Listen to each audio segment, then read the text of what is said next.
Bonjour à toutes et tous, nous jouons au quiz astrospatial numéro 10 sur la thématique qui est la suivante, les galaxies. Et j'ai ma petite minette Padmé qui fait des petites bêtises. Est-ce que tu as fini, Padmé, de faire des bêtises ou pas encore? Bon, je pense qu'elle n'a pas fini. La règle est très simple, si vous êtes sur YouTube actuellement, eh bien vous comptez un point par bonne réponse, moins un point par mauvaise réponse, voilà tout simplement, et vous mettez votre score en commentaire de la vidéo. Mais c'est mieux de venir en live, donc remontez le temps s'il vous plaît, remontez dans le passé pour aller sur le live en allant sur twitch.tv/galacticamille. C'est mieux puisque la règle du jeu dans le live est beaucoup plus rigolote. Vous avez 30 secondes pour répondre à une question. Si vous répondez au bout de 2 secondes, vous avez plus 28 points. Si vous répondez au bout de 28 secondes, vous avez plus 2 points. Voilà le principe. Et toutes les autres secondes, vous faites l'extrapolation. Hein. Et si vous avez faux, vous avez des points négatifs. C'est-à-dire que vous avez d'autant plus de points négatifs que vous répondez rapidement. Donc si vous répondez au bout de 2 secondes, vous avez moins 28 points. Au bout de 28 secondes, vous avez moins 2 points. Et Padmé fait du boucan pas possible. Qu'est-ce que tu veux, ma petite Padmé? Hein, mon petit chaton d'amour? Ah là là, ces petits chats. Voilà, qu'est-ce que j'ai oublié? Non, j'ai fait un quiz qui est pas trop compliqué, je pense, cette fois-ci. De toute façon, la thématique est très vaste, on y reviendra plusieurs fois. Il y a 20 questions, mais on a de quoi en faire une bonne centaine à chaque fois. De toute façon, il n'y a pas de souci sur chaque thème. Et puis, il y a des questions qui reviendront aussi, puisqu'il y a des nouveaux, des nouvelles régulièrement sur cette chaîne. Qu'est-ce que j'ai pas dit? La rediffusion sera sur YouTube.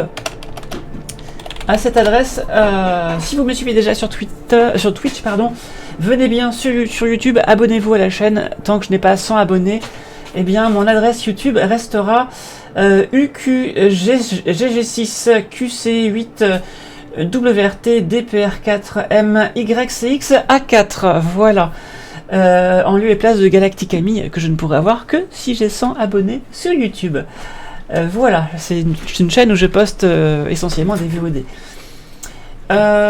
Qu'est-ce que je veux dire d'autre? Oui, le Twitter, voilà, comme d'habitude, où je poste de l'astronomie, des sciences, des jeux de mots indés, des lettres en rébus, et d'autres choses, voilà, variées.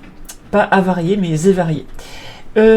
Si vous vous abonnez à Twitch, vous aurez accès à plus d'émoticônes que les simples followers, mais si vous followez la chaîne, vous en avez déjà accès à 5. Ce sont les émoticônes Milky, la petite mascotte astronaute de la chaîne. Voilà, qui sont dessinés par personne d'autre que ma chérie Fidafid. Et d'ailleurs, je voulais faire un truc que j'ai oublié de faire, c'est mettre une commande Fidafid sur le bot de la chaîne afin de pouvoir vous donner son adresse pour la contacter, pour lui demander du travail. Alors attendez, je vais faire ça tout de suite. C'est 26 boulevard des Ruches. Alors, add commande, on va mettre point d'exclamation Fidafid. Voilà. Et alors on va mettre son Twitter déjà. On va mettre son Twitter. Où est-il? Vous pouvez passer des commandes par MP. Je vous envoie des tableaux.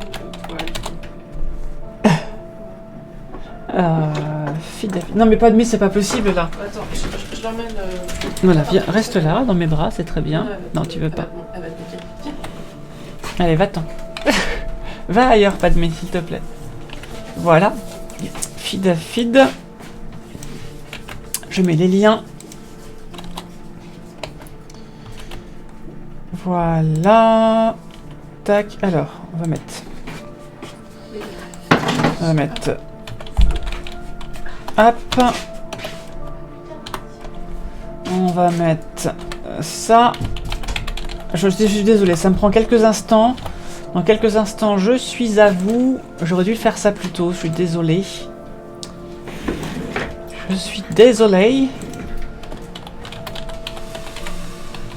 Voilà. Donc maintenant, si je fais point d'exclamation Fidafid, vous pourrez la trouver pour lui commander des choses. Voilà, pas seulement des émoticônes, mais plein de choses.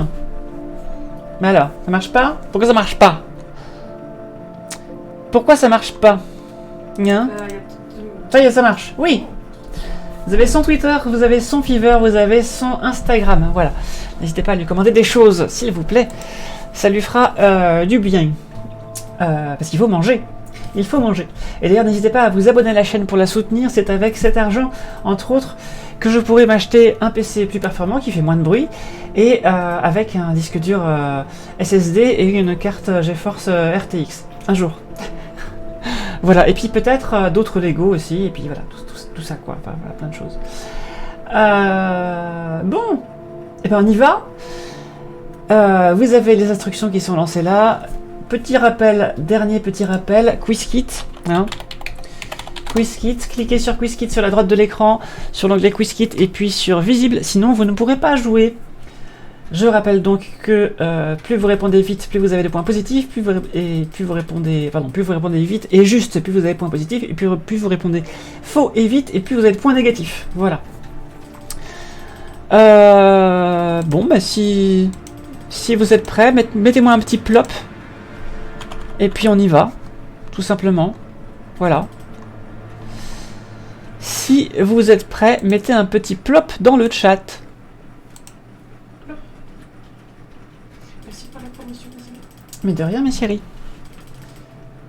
Plop, plop, plop, plop, plop. Bon, je vois que tout le monde est plop. Bonjour, Serine21. Allez, bah c'est parti.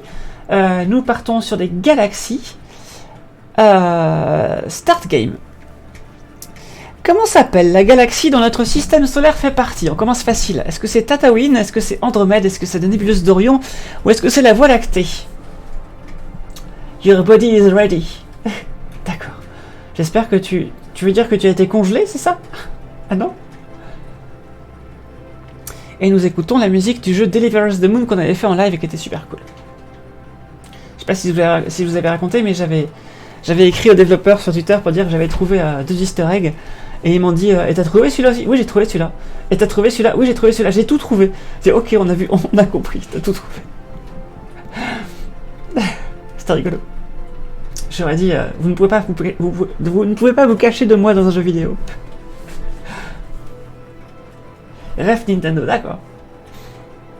Je ne la connaissais pas. Bon, alors, rassurez-moi, vous avez tous la bonne réponse, hein, à cette question-là. Hein? Parce que bon, quand même. Celle-là, elle est facile. Celle-là est très facile. Celle-là est très très très facile. Révélez la réponse. Alors, c'est bon, tout le monde a bon, c'était bien la Voie lactée. Parfait, la Voie lactée est notre galaxie, nous la voyons par la tranche, et c'est pourquoi on voit une bande dans le ciel, mais en réalité c'est un disque. Et toutes les étoiles qu'il y a dans le ciel, en dehors de la Voie lactée, font partie de notre galaxie. Et comme on la voit par la tranche qu'on est dedans, bah simplement au-dessus de notre tête et au-dessous de nos pieds, entre guillemets, puisqu'il n'y a pas de haut et de bas dans l'espace, il y a quelques étoiles, et forcément, plus elles sont proches de nous, plus elles semblent éparses dans le ciel, et plus elles sont éloignées, et plus elles se rassemblent dans cette bande qu'on voit dans le ciel. Ce n'est qu'un effet de notre point de vue. Cela ne nous regarde pas. Ah, mais spoilez pas tout, Serine21 et Ismaël Trollateuf. Allez, c'est parti. Question numéro 2. Quel est le rapport entre le mot galaxie et le chocolat blanc? Est-ce que c'est l'emballage? Est-ce que c'est le lait? Est-ce que c'est le sucre? Ou est-ce que c'est le cacao? Voilà. Maintenant, le spoil était vanté, mais il fallait quand même tenir jusqu'à la question 2. J'ai bien fait de la mettre juste après. Quel est le rapport entre le mot galaxie et le chocolat blanc?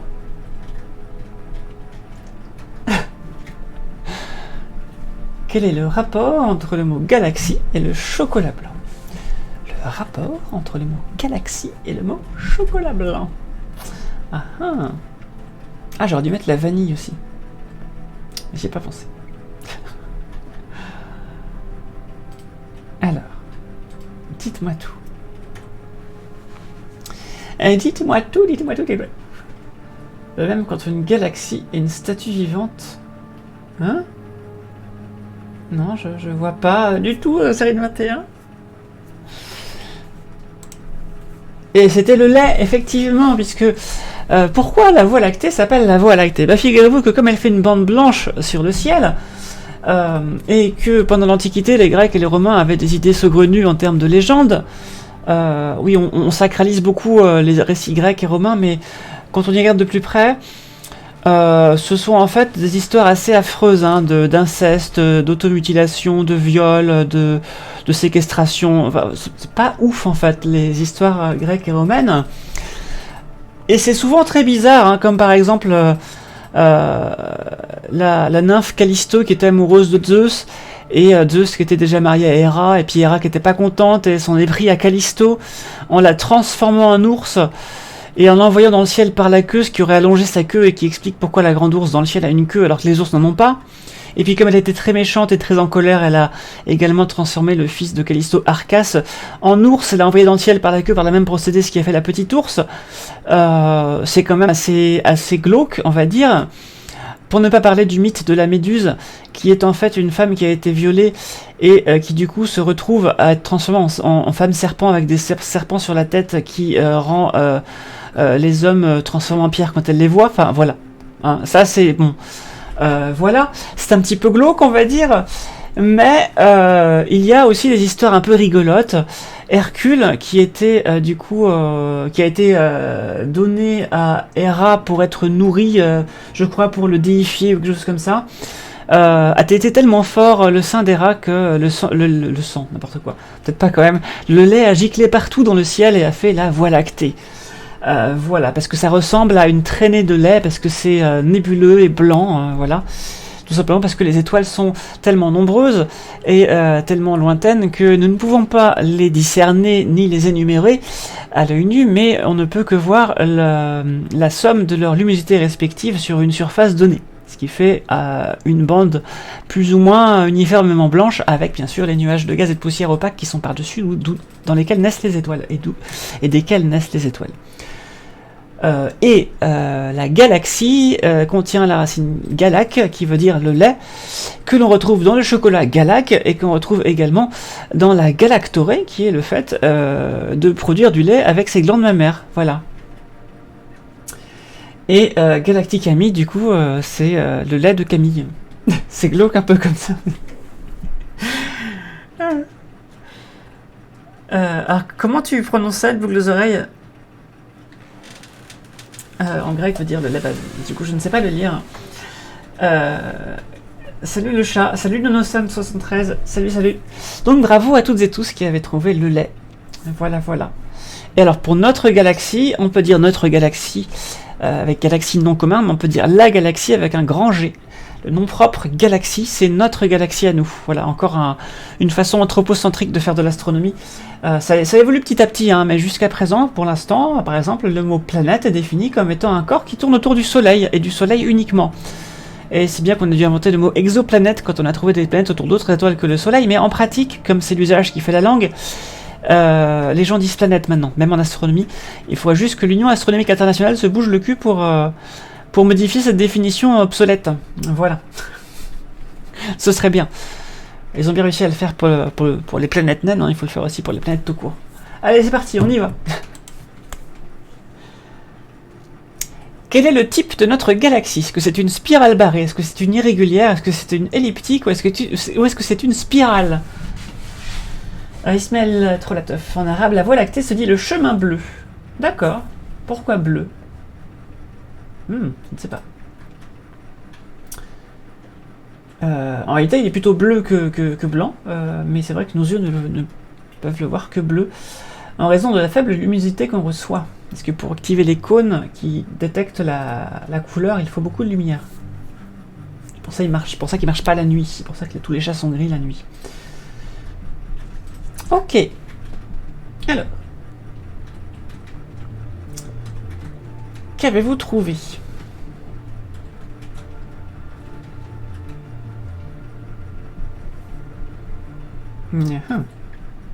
Ça met du temps à chaque fois, mais c'est normal. Pendant ce temps-là, je vais chercher de quoi vous expliciter la réponse. Hop. Alors, est-ce que je peux...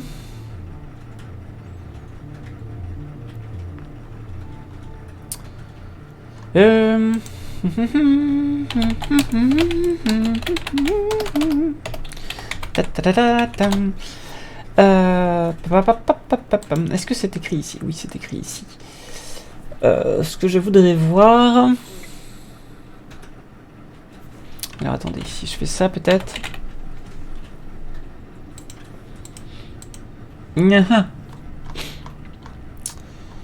et ben ça va être un petit peu compliqué à trouver comme ça. C'est pas grave, je vais vous faire ça à l'arrache. Allez, on y va. C'est une spirale barrée. Et ce n'est pas simplement une spirale. La galaxie, la Voie lactée a des bras spiraux. Et au milieu, il y a en fait une barre. C'est-à-dire que le bulbe de la galaxie n'est pas une sphère, mais c'est une espèce de boudin d'étoiles avec une sphère au milieu. D'où partent de chaque côté du boudin en fait les bras spiraux. Voilà, c'est une spirale barrée. Notez grand S petit b, grand S grand B, je sais plus. Elle a des bras comme Spyro, comme Spyro le dragon. Mais oui, tout à fait. C'est une spirale que les filles qui se touchent. Et cette barre, du coup, a été repérée par les astronomes en regardant en fait les vitesses propres des étoiles et leur métallicité, donc la quantité d'éléments au-delà de l'hélium, donc au-delà de l'hydrogène et de l'hélium qu'elles ont dans leurs atmosphères, ce qui permet comme ça de catégoriser des populations d'étoiles, des groupes d'étoiles qui bougent ensemble et qui sont nés ensemble dans la galaxie. Et on a pu remarquer comme ça qu'elles se répartissent selon une barre au centre de la galaxie. Alors pourquoi on n'a pas vu directement la barre? Parce que simplement le centre de la galaxie étant très très peuplé de tout un tas de choses et que du coup la ligne de visée est très très encombrée, on a du mal à voir en regardant vers le centre de la galaxie à quoi ça ressemble. Donc il faut arriver à retrouver la forme de la galaxie par d'autres moyens, donc par exemple en classifiant les étoiles selon des paramètres qui peuvent les permettre de les grouper spatialement. Voilà. C'est comme ça par exemple qu'on découvre que notre Voie lactée est en train de dévorer une galaxie naine qui s'appelle la galaxie du Sagittaire. Non pas parce qu'on voit une galaxie en plus dans le ciel, mais parce qu'il y a un groupe d'étoiles qui ont des caractéristiques communes qui les relient à tel point que si on remonte le temps, ça fait une galaxie naine qui est en train d'être mangée par la galaxie. Voilà. Voilà. Alors pour les explications sur la forme et la dénomination des galaxies, elle va faire alors non, pour le 5 je ne ferai pas de pub pour ce monsieur qui montre des armes dans ses vidéos et qui fait l'apologie du viol conjugal et qui tape sur les LGBT. Voilà, c'est dit, vous le savez. Tu peux aimer si tu veux, mais je n'en ferai certainement pas la pub. Voilà. Voilà, merci de boucle d'oreille. Mais tu es libre à toi d'aimer qui tu veux, hein, bien sûr. Mais moi, en tout cas, je n'en ferai pas la pub. C'est parti. Alors, en plus des petits et grands nuages de Magellan, satellite de notre galaxie, donc qui tourne autour, comme notre Lune autour de la Terre, qu'il est la seule visible à l'œil nu. Est-ce que c'est la galaxie du sombrero? Est-ce que c'est la galaxie du triangle? Est-ce que c'est la galaxie du tourbillon? Ou est-ce que c'est la galaxie d'Andromède?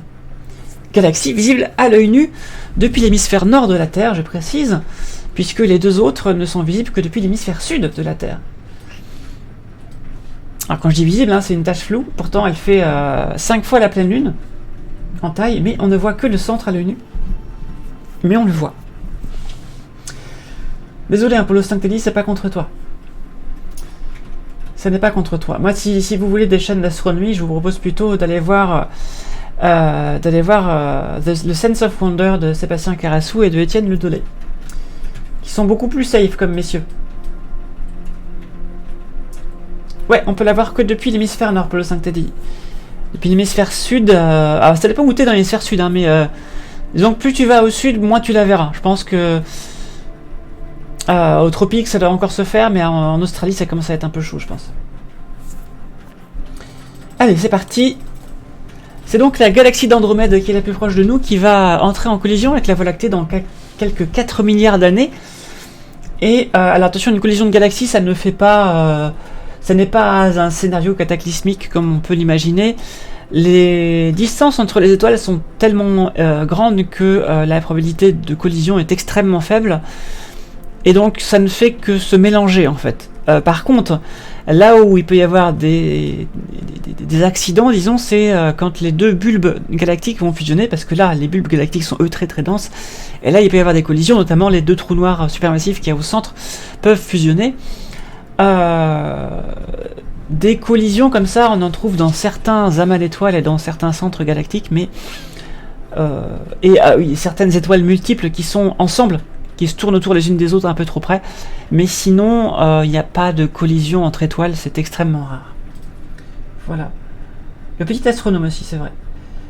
Et puis bah, après, il y a des gens comme Alice au Pays des Étoiles ou Space Explorer Whitney.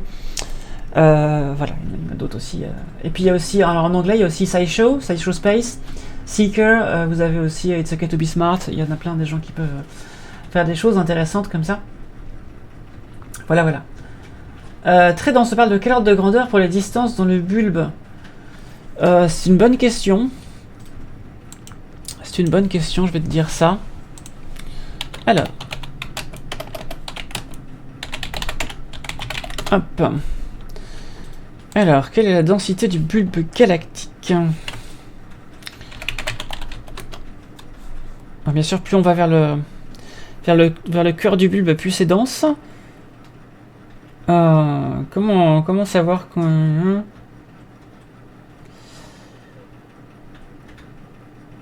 Alors, le bulbe mesurerait entre 7000 et 15 000 années-lumière de diamètre. Donc ça c'est assez grand quand même. Et il contiendrait environ 5% de la matière de la galaxie. La matière visible de la galaxie. C'est pas non plus super dense, mais c'est dense quand même. Après j'imagine que ça doit dépendre de... Ça doit dépendre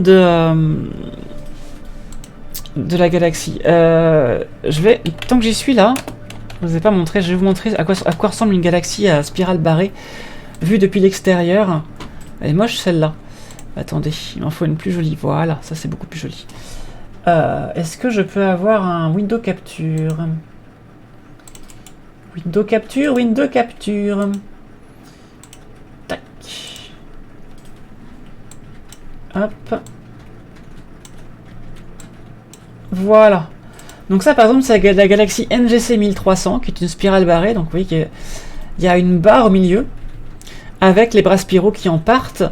Et d'ailleurs au milieu du bulbe galactique il y a une deuxième spirale qui est en cours, vous voyez. Un tout petit peu là. Voilà, donc notre galaxie, la Voie lactée, ressemble probablement à quelque chose comme ça. Je sais pas si on sait exactement combien la Voie lactée a de bras actuellement, mais ça doit ressembler à quelque chose comme ça. Voilà, voilà. Et je vous en dirai plus sur les bras spiraux tout à l'heure, mais il existe des spirales et des spirales barrées. Je vais vous montrer par exemple la galaxie du tourbillon, dont on parlait tout à l'heure. Hop. Galaxie du tourbillon, voilà, qui est une spirale simple. Donc là, il n'y a pas de barre au milieu, vous voyez. Voilà. Est-ce que je peux avoir une plus belle image parce que c'est un peu moche, ça quand même. Ouais, c'est un petit peu plus joli avec Hubble. Donc là, c'est la lumière visible et la lumière infrarouge. Voilà. Donc, quand on regarde dans la lumière infrarouge, on va en infrarouge proche, on va percer au travers des nuages de gaz et de poussière, c'est l'image B. Et en infrarouge lointain, CED, on va capter du coup l'émission de lumière de la poussière qui absorbe de la lumière UV et visible et la réémet en infrarouge lointain alors que l'infrarouge proche passe au travers. Voilà pourquoi on voit au travers de l'infrarouge proche et elle émet de la lumière en infrarouge lointain. Voilà. Voilà pour cette première petite digression.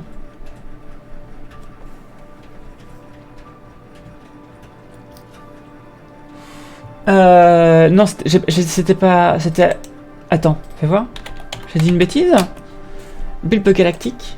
Est-ce que j'aurais dit une bêtise?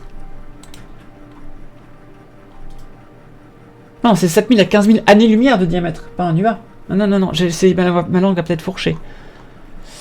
Peut-être que ma langue a fourché, mais non, non, c'est des années-lumière, bien sûr.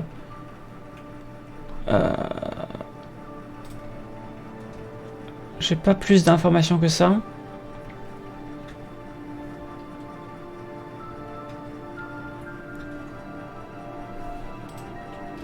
Ah, la distance entre les étoiles. Ça, je sais pas. Ça, je sais pas. Est-ce que je peux trouver ça? Densité bulbe galactique. Est-ce que je peux trouver ça?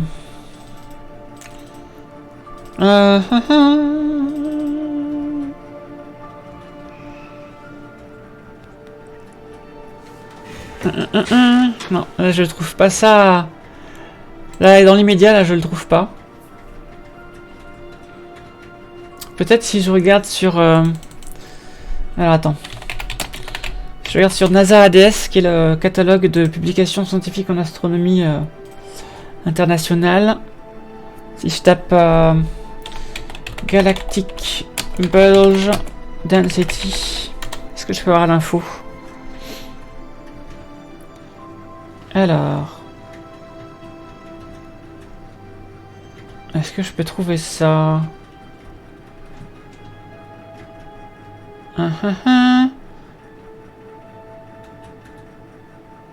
Je ne trouve pas. Je ne trouve pas, pas comme ça là.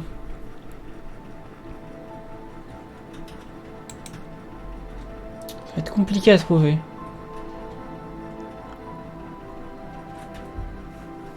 Non, là je trouve pas comme ça. Il faudrait que j'épluche les publications et je trouve pas l'information facilement. En tout cas, ouais, j'essaierai de trouver la réponse. Là, je l'ai pas. Je regarde sur les publications, mais il y en a tellement que je sais pas si je vais trouver.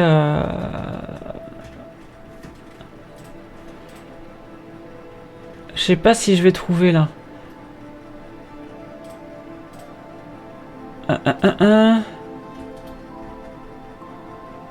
Ça va être très très long, je pense. Écoutez, j'essaierai de trouver l'information. N'hésite pas à mettre ta question sur le Discord, d'où les oreilles. Sur le Discord dans l'onglet astronomie. Et puis j'essaierai de trouver la réponse. Parce que là je l'ai pas. Je sais que c'est très dense, après je saurais pas te dire à quel point. Question numéro 5. Quelle est la distance de la galaxie d'Andromède? Est-ce qu'elle se situe à 1,54 million d'années-lumière? Est-ce qu'elle se situe à 2,54 millions d'années-lumière? À 10,54 millions d'années-lumière ou à 3,54 millions d'années-lumière, sachant qu'une année-lumière c'est 10 000 milliards de kilomètres et c'est la distance parcourue par la lumière en une année à raison de 300 000 km par seconde. Alors, à quelle distance est-elle cette galaxie d'Andromède? La seule visible à l'œil nu qui soit en dehors de la Voie lactée et des nuages de Magellan. Elle est plus grosse que notre galaxie, elle contient à peu près... de 2,5 à 5 fois plus d'étoiles que la nôtre. Et dans le ciel, elle a une surface équivalente à 5 fois la pleine lune. Enfin, une extension équivalente à 5 fois la pleine lune. C'est pourquoi quand on la regarde au télescope, elle dépasse de l'oculaire assez régulièrement. On la voit très bien à l'œil nu, on voit surtout en fait le centre de la galaxie. Je vais vous donner la réponse et après je montrerai la galaxie en question. Là, j'ai eu un retard sur le quizkit, la réponse est affichée alors que le timer avait déjà démarré. Pas grave, mais quand même pour info. D'accord. Donc la réponse était 2,54 millions d'années-lumière. C'est-à-dire...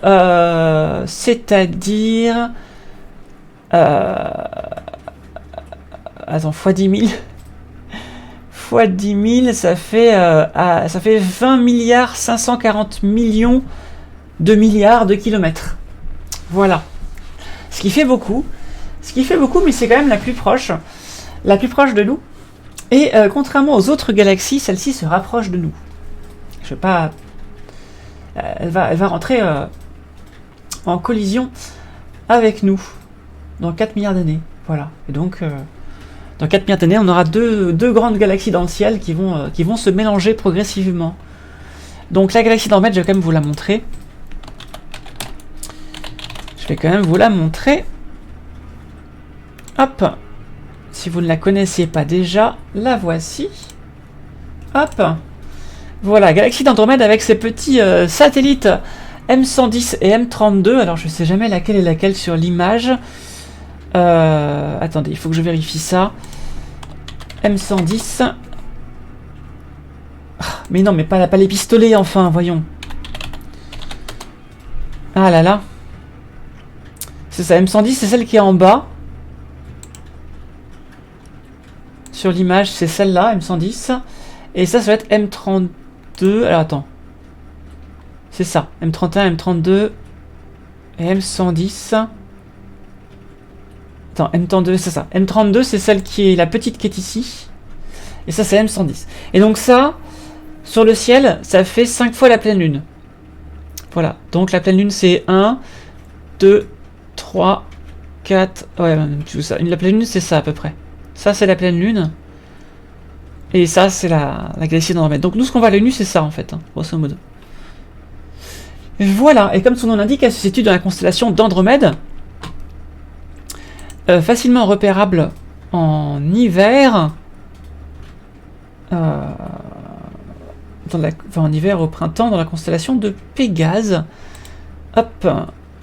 Et d'Andromède. Donc on a le grand carré de Pégase qui est ici, avec... donc c'est le cheval et les Pégases, chevauchés par Andromède, enfin Andromède qui est évanoui dessus normalement, avec depuis Alphératz ici, on peut faire un cornet d'étoiles avec à chaque fois 3 étoiles, comme ceci, un petit cornet en 2 parties, ici, et si on prend la deuxième étoile du cornet et qu'on remonte d'un cran, il nous suffit de reporter cette distance-là d'encore un cran vers le haut et on tombe sur la galaxie d'Andromède qui est ici.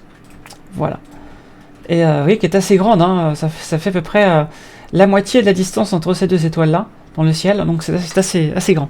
Au passage, la zone blanche ici, c'est ce qu'on appelle la zone de la constellation d'Andromède, et tout ce qui est à l'intérieur s'appellera Andromède quelque chose, c'est pour ça que cette galaxie s'appelle la galaxie d'Andromède. Tu peux tout poster tout ce que tu veux sur Discord, Ismaël Trollotef, du moment que ça n'enfreint pas les règles du serveur, qui sont les règles de bonne conduite pour un être humain lambda, hein, en fait, hein, finalement. Rien de bien sorcier. Le M110, canon d'artillerie automodulaire de 203 mm de l'armée US. Désolé, je suis fan de jeux stratégie. D'accord. D'accord. On m'a dit pas d'armes. Ah là là. Ça existe des timelapses de la collision en vue d'artiste, sûrement, mais même des timelapses en simulation, ça doit exister. Attends, je vais regarder ça, mais je pense que ça va pouvoir se trouver. Alors, Andromeda, Milky Way Simulation. Je suis sûr que ça existe. Ben voilà. Hop, il suffisait de demander. Tac. Voilà, donc ça c'est une vidéo de space.com. Et vous avez donc la Voie lactée. Donc ça c'est à partir de maintenant, c'est 1 milliard d'années à partir de maintenant. Vous avez la galaxie d'Andromède qui arrive ici, avec la galaxie du Triangle. Tout ça, ça fait partie du même groupe que de galaxies, hein, même un amas de galaxies. Et donc vous voyez qu'avant même qu'il y ait une collision, il y a déjà étirement des galaxies par gravité, par force de marée en fait. Puisque la partie qui est la plus proche de nous est plus attirée par notre galaxie que la partie la plus éloignée. Et inversement pour nous vers Andromède. Et nous avons comme ça du coup une fusion de galaxies. Vous voyez que les bulbes fusionnent assez rapidement et puis après la forme de la galaxie met un certain temps à se stabiliser. Voilà, donc on peut dire que la collision va durer quelque chose comme 2 à 3 milliards d'années en tout. Et donc ça se produira juste avant la mort du Soleil, qui est prévue pendant 5 milliards d'années. La mort du Soleil va commencer dans 3 à 4 milliards d'années, parce qu'elle va devenir une géante rouge entre-temps. Voilà. Et une belle pub pour Google au passage, qui n'était pas voulu, désolé. La galaxie du Triangle, bien connue des lecteurs de la BD de Yoko Tsuno. Ah, je ne savais pas, elle aux oreilles. Donc oui, Ismaël Troatov, il suffit que t'aies au moins un rôle. Faut que t'aies au moins un rôle en fait. Si t'as pas de rôle du tout, tu pourras pas poster quoi que ce soit. Et si t'as un rôle, tu pourras poster. Voilà. C'est juste les rôles de conseil galactique qui sont les rôles de modération. Et le rôle de streamer et streameuse qui a quelques accès en plus. Mais sinon c'est très égalitaire. Allez, on passe à la question suivante. Où suis-je? Hop, je vais changer un peu de musique parce que c'est un petit peu glauque quand même. Hein. On va se mettre FTL. Elle est très bien cette musique, mais voilà, ça sera mieux.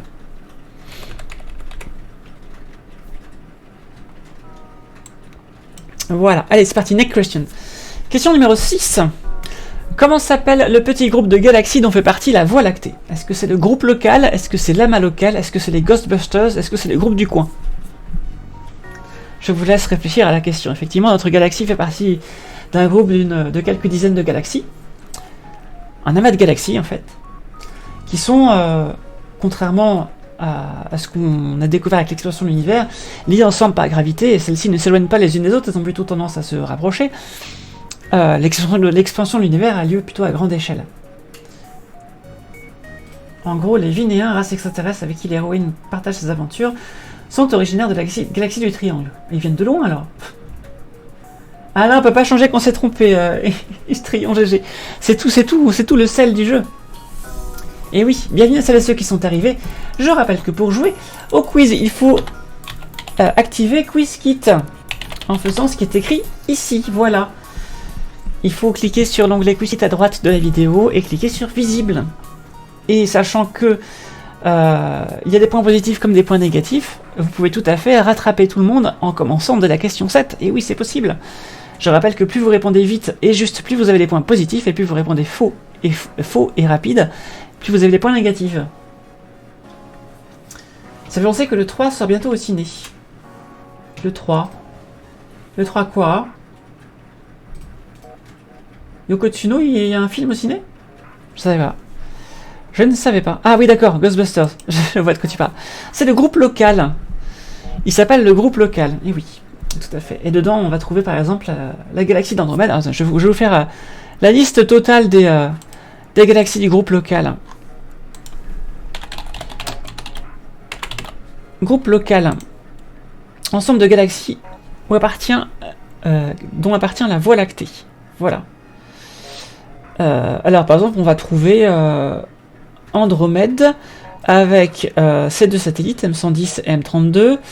On va trouver la galaxie naine de Pégase, la galaxie naine du Verseau, la galaxie naine de la Baleine, la galaxie du Triangle, on a vu. Enfin, surtout des galaxies naines, en fait. Hein. Surtout des galaxies naines, en réalité. NGC 185, NGC 147, NGC 3109. Il y en a combien en tout, du coup? 38. Voilà. Il y en a 38.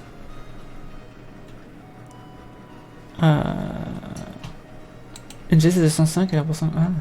Ouais, c'est surtout des galaxies naines, en fait. Il y a 3 galaxies spirales, en tout cas. M33, M31 et la nôtre. Et c'est Andromède la plus grosse. Elle est, je vous ai dit, entre 2 et 5 fois plus grosse que la nôtre, en termes de nombre d'étoiles. Ouais, c'est ça. Les deux seules grosses galaxies du groupe, c'est la nôtre et Andromède. On terrorise le groupe puisqu'on bouffe tout le monde, en fait, en réalité. Il y avait plus de galaxies avant dedans, mais elles ont été bouffées. Voilà. Donc, bravo à celles et ceux qui ont trouvé. Question numéro 7. Quel est le nombre estimé d'étoiles dans notre galaxie? Est-ce que c'est 100 milliards? Est-ce que c'est 200 milliards? Est-ce que c'est 700 milliards? Est-ce que c'est 500 milliards? Et merci à Metina Lifeaz d'avoir suivi la chaîne. Merci beaucoup. Merci beaucoup. Bienvenue à toi. N'hésite pas à jouer au jeu avec nous.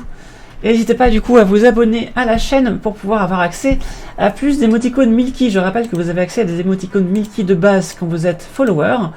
Et vous en avez accès à 2 de plus, ou 3 de plus, je sais plus, quand vous êtes, oui 3 de plus quand vous êtes abonné. Voilà. N'oubliez pas, ça m'aide à financer la chaîne. Alors. Alors.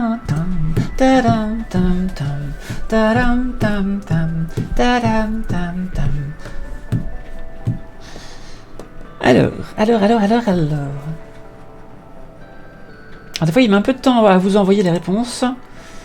200 milliards d'étoiles. C'est l'estimation actuelle du nombre d'étoiles dans la galaxie.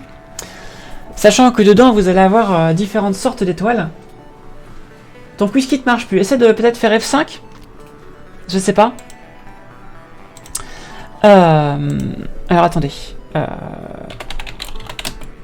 je vous explique tout ça. Parapapam, parapapam. Ouais, on va faire ça comme ça. Hop. Donc, vous avez différents types d'étoiles qui existent, n'est-ce pas? Comment ça se passe? En fait, vous allez avoir des grands nuages de gaz et de poussière qui vont s'effondrer sur eux-mêmes par gravité. En réalité, c'est une lutte entre l'autogravité de ces systèmes, donc la gravité de la masse qu'ils ont en fait sur eux-mêmes, et les champs magnétiques qui les traversent, qui vont successivement faire qu'il va y avoir des phases de contraction et des phases de stoppage en fait. Mais ça finira par se contracter avec des perturbations extérieures. Si une supernova explose à côté, l'onde de choc va contracter un nuage, etc. Ce genre de choses, ça peut être simplement les forces de marée d'un autre nuage qui passe à côté. Et vous allez avoir du coup de la formation d'étoiles qui va avoir lieu en plusieurs points à la fois, sous forme d'amas d'étoiles et de grappes d'amas d'étoiles, qu'on appelle du coup des zones de formation d'étoiles. Donc comme ça va se morceler en amas d'étoiles et à l'intérieur se morceler en étoiles. Et statistiquement en fait, les étoiles qui se forment vont toujours suivre la même loi de masse. C'est-à-dire que si on prend plusieurs catégories de masse d'étoiles, on aura toujours le même nombre d'étoiles par catégorie de masse, quelle que soit la nébuleuse qui s'effondre. Bien sûr, ça marche avec la loi des grands nombres. Si vous avez que 10 étoiles qui se forment, eh bien la loi ne sera pas respectée. De la manière que si vous prenez un dé à 6 faces et que vous lancez le dé 6 fois, vous n'aurez pas une fois chaque face, même si chaque face a une chance sur 6 de tomber.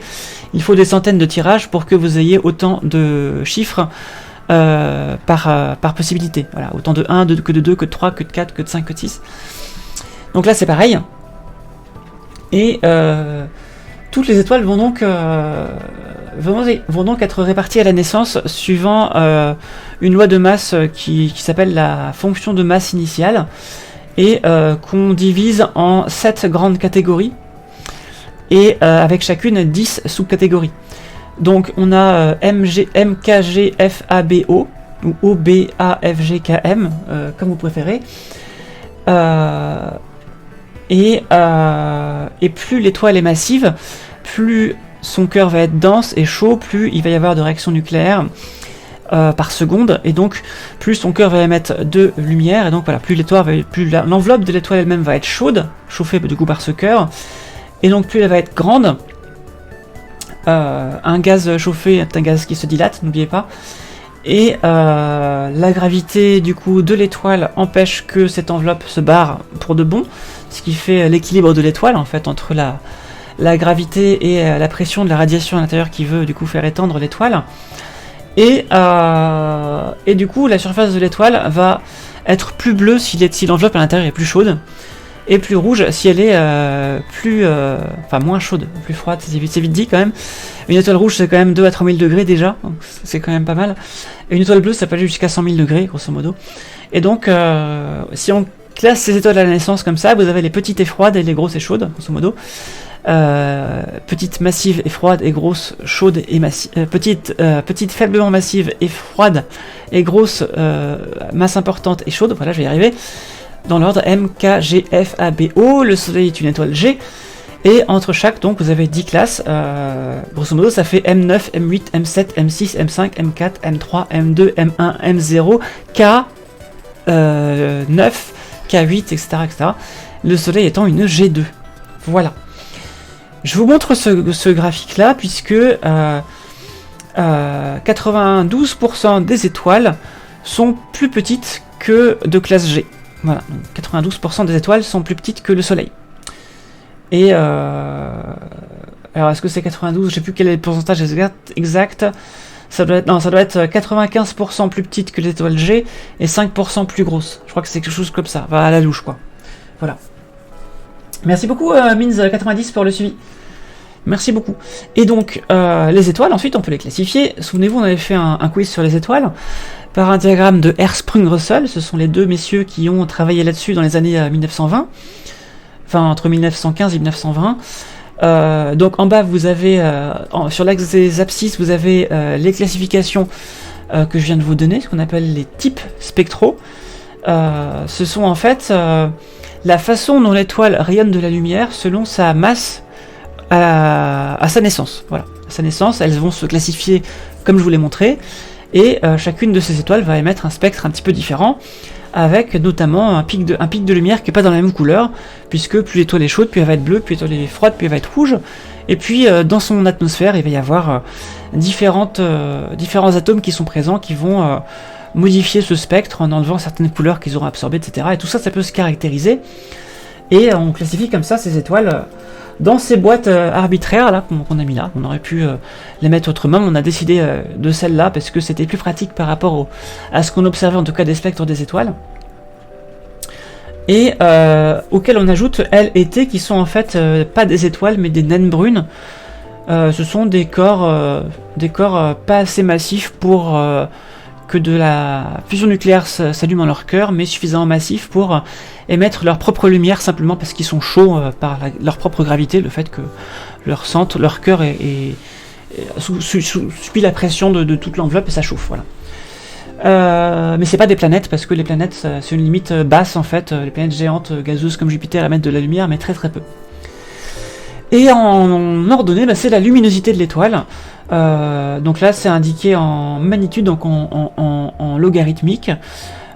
Et donc c'est moins 15 pour les plus lumineuses, donc plus c'est négatif plus c'est lumineux, et plus 20 pour les moins lumineuses. Et comme c'est une échelle logarithmique, ça veut dire que si on augmente, si on diminue la magnitude de 1, ça veut dire qu'on augmente,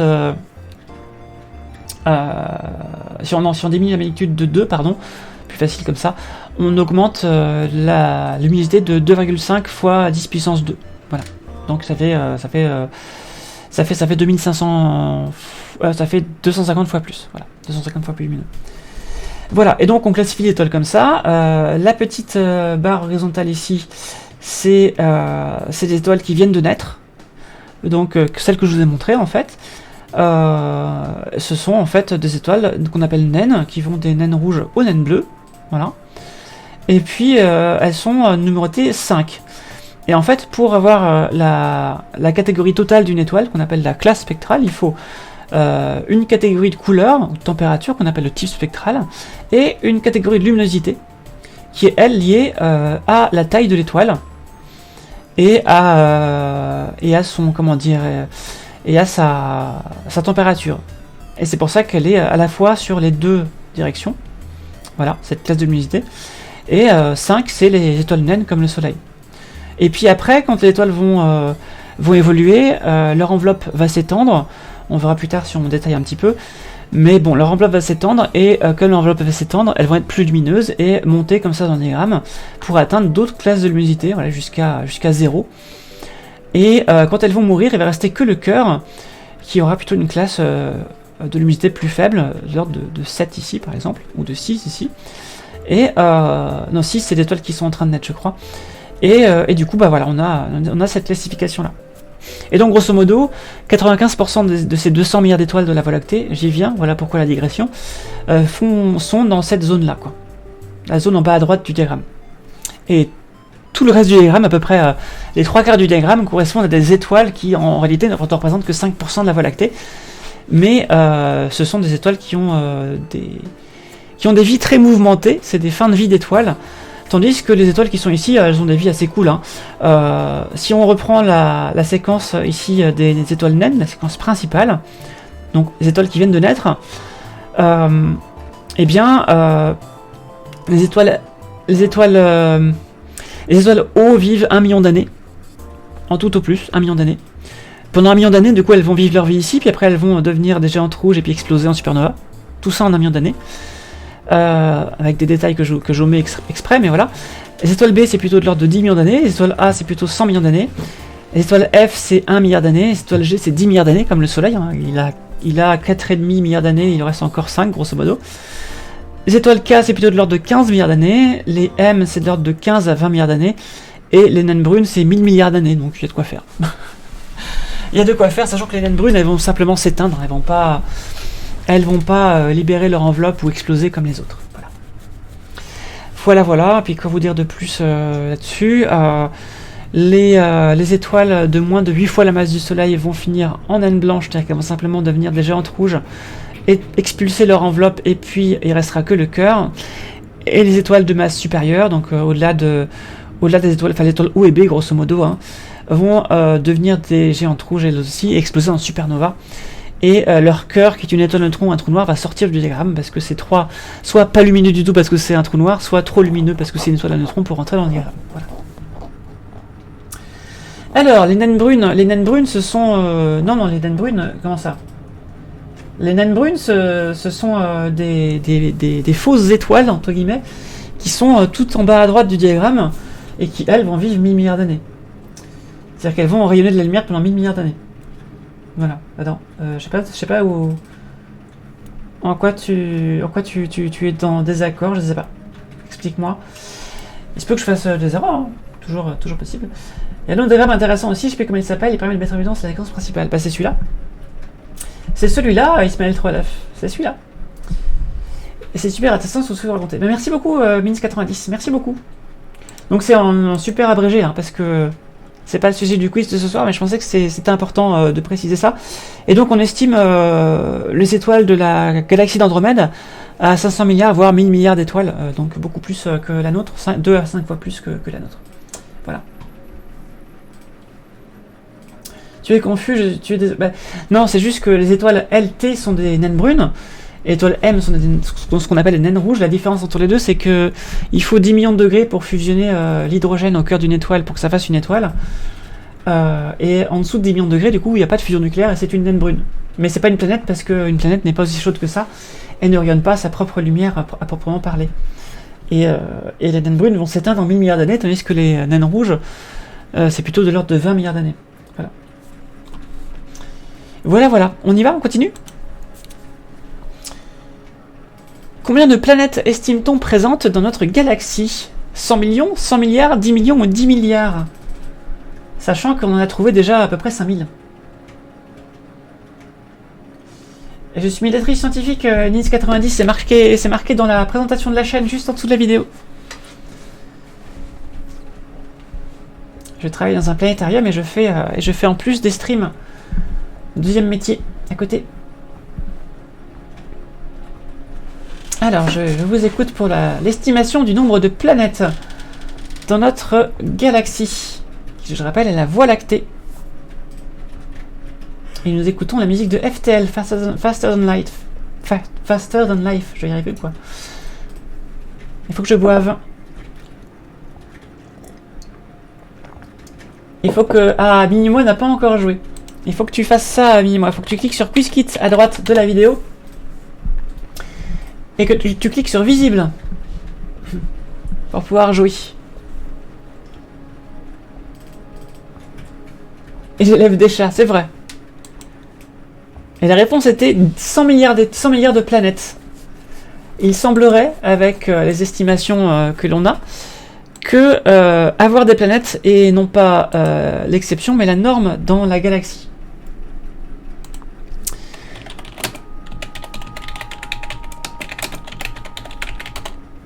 Elle est esclave de deux chats. Beaucoup d'étoiles sans planète, bah pas tant que ça, hein, parce que 200 milliards d'étoiles et 100 milliards de planètes, ça fait quand même beaucoup de planètes, hein. Ça fait quand même beaucoup de planètes. Ah, attendez que je retrouve l'article de space.com qui en parlait.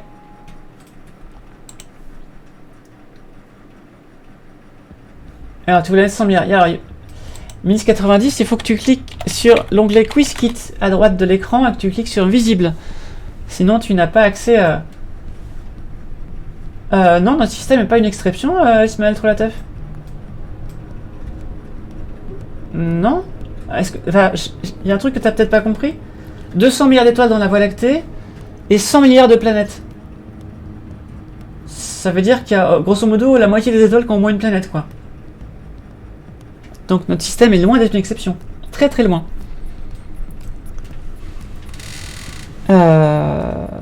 Donc comment on sait ça? Bah, tout simplement on regarde en fait quel type d'étoiles autour desquelles on a trouvé des planètes. On regarde la facilité avec laquelle on les a trouvées. Et de là on extrapole aux autres étoiles de ce type là. Et on en déduit comme ça qu'il y a au moins 100 milliards de planètes dans la galaxie. Nous on en a 7, ouais on en a 7. Mais on est loin, très loin d'être le seul système avec plusieurs planètes. Et on a même trouvé des systèmes planétaires avec plus que 7 planètes, on a jusqu'à 9 planètes actuellement. On a 8. Ouais, c'est vrai qu'il faut compter la Terre quand même, Ismaël. Il faut compter la Terre. Mais oui, on a trouvé des systèmes planétaires avec plus de 8 planètes. Il n'y a pas de problème. Ça marche pas sur iPad? Comment ça se fait? Bizarre ça. Ouais, et plein d'autres si on compte les naines. Tout à fait. Tout à fait. Sachant qu'en 95, avant la découverte de la première exoplanète autour d'une étoile de type solaire, on n'y croyait pas du tout. Hein. Alors, qu'est-ce qu'un amas globulaire? Est-ce que c'est un amas de galaxies denses et sphériques? Est-ce que c'est un amas d'étoiles denses et sphériques? Est-ce que c'est un amas de petits paquets de galaxies? Ou est-ce que c'est un amas de petits paquets d'étoiles? C'est un paysage déjà. Normalement, Mins 90, ça apparaît sur la vidéo sur le côté droit. Quand tu passes ton doigt sur le côté droit. Et ensuite, ça s'affiche sur la vidéo.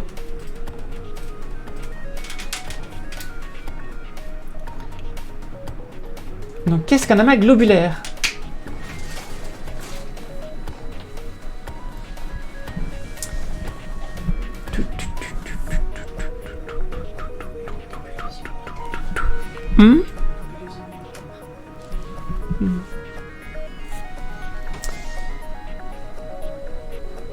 Tu fais sur une tablette et ça marche. Ah bah voilà. Bravo Miss 90. Tu peux encore te rattraper, il y a 20 questions.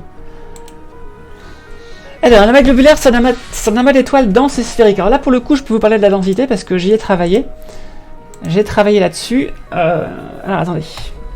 Je vais pouvoir vous en parler un petit peu.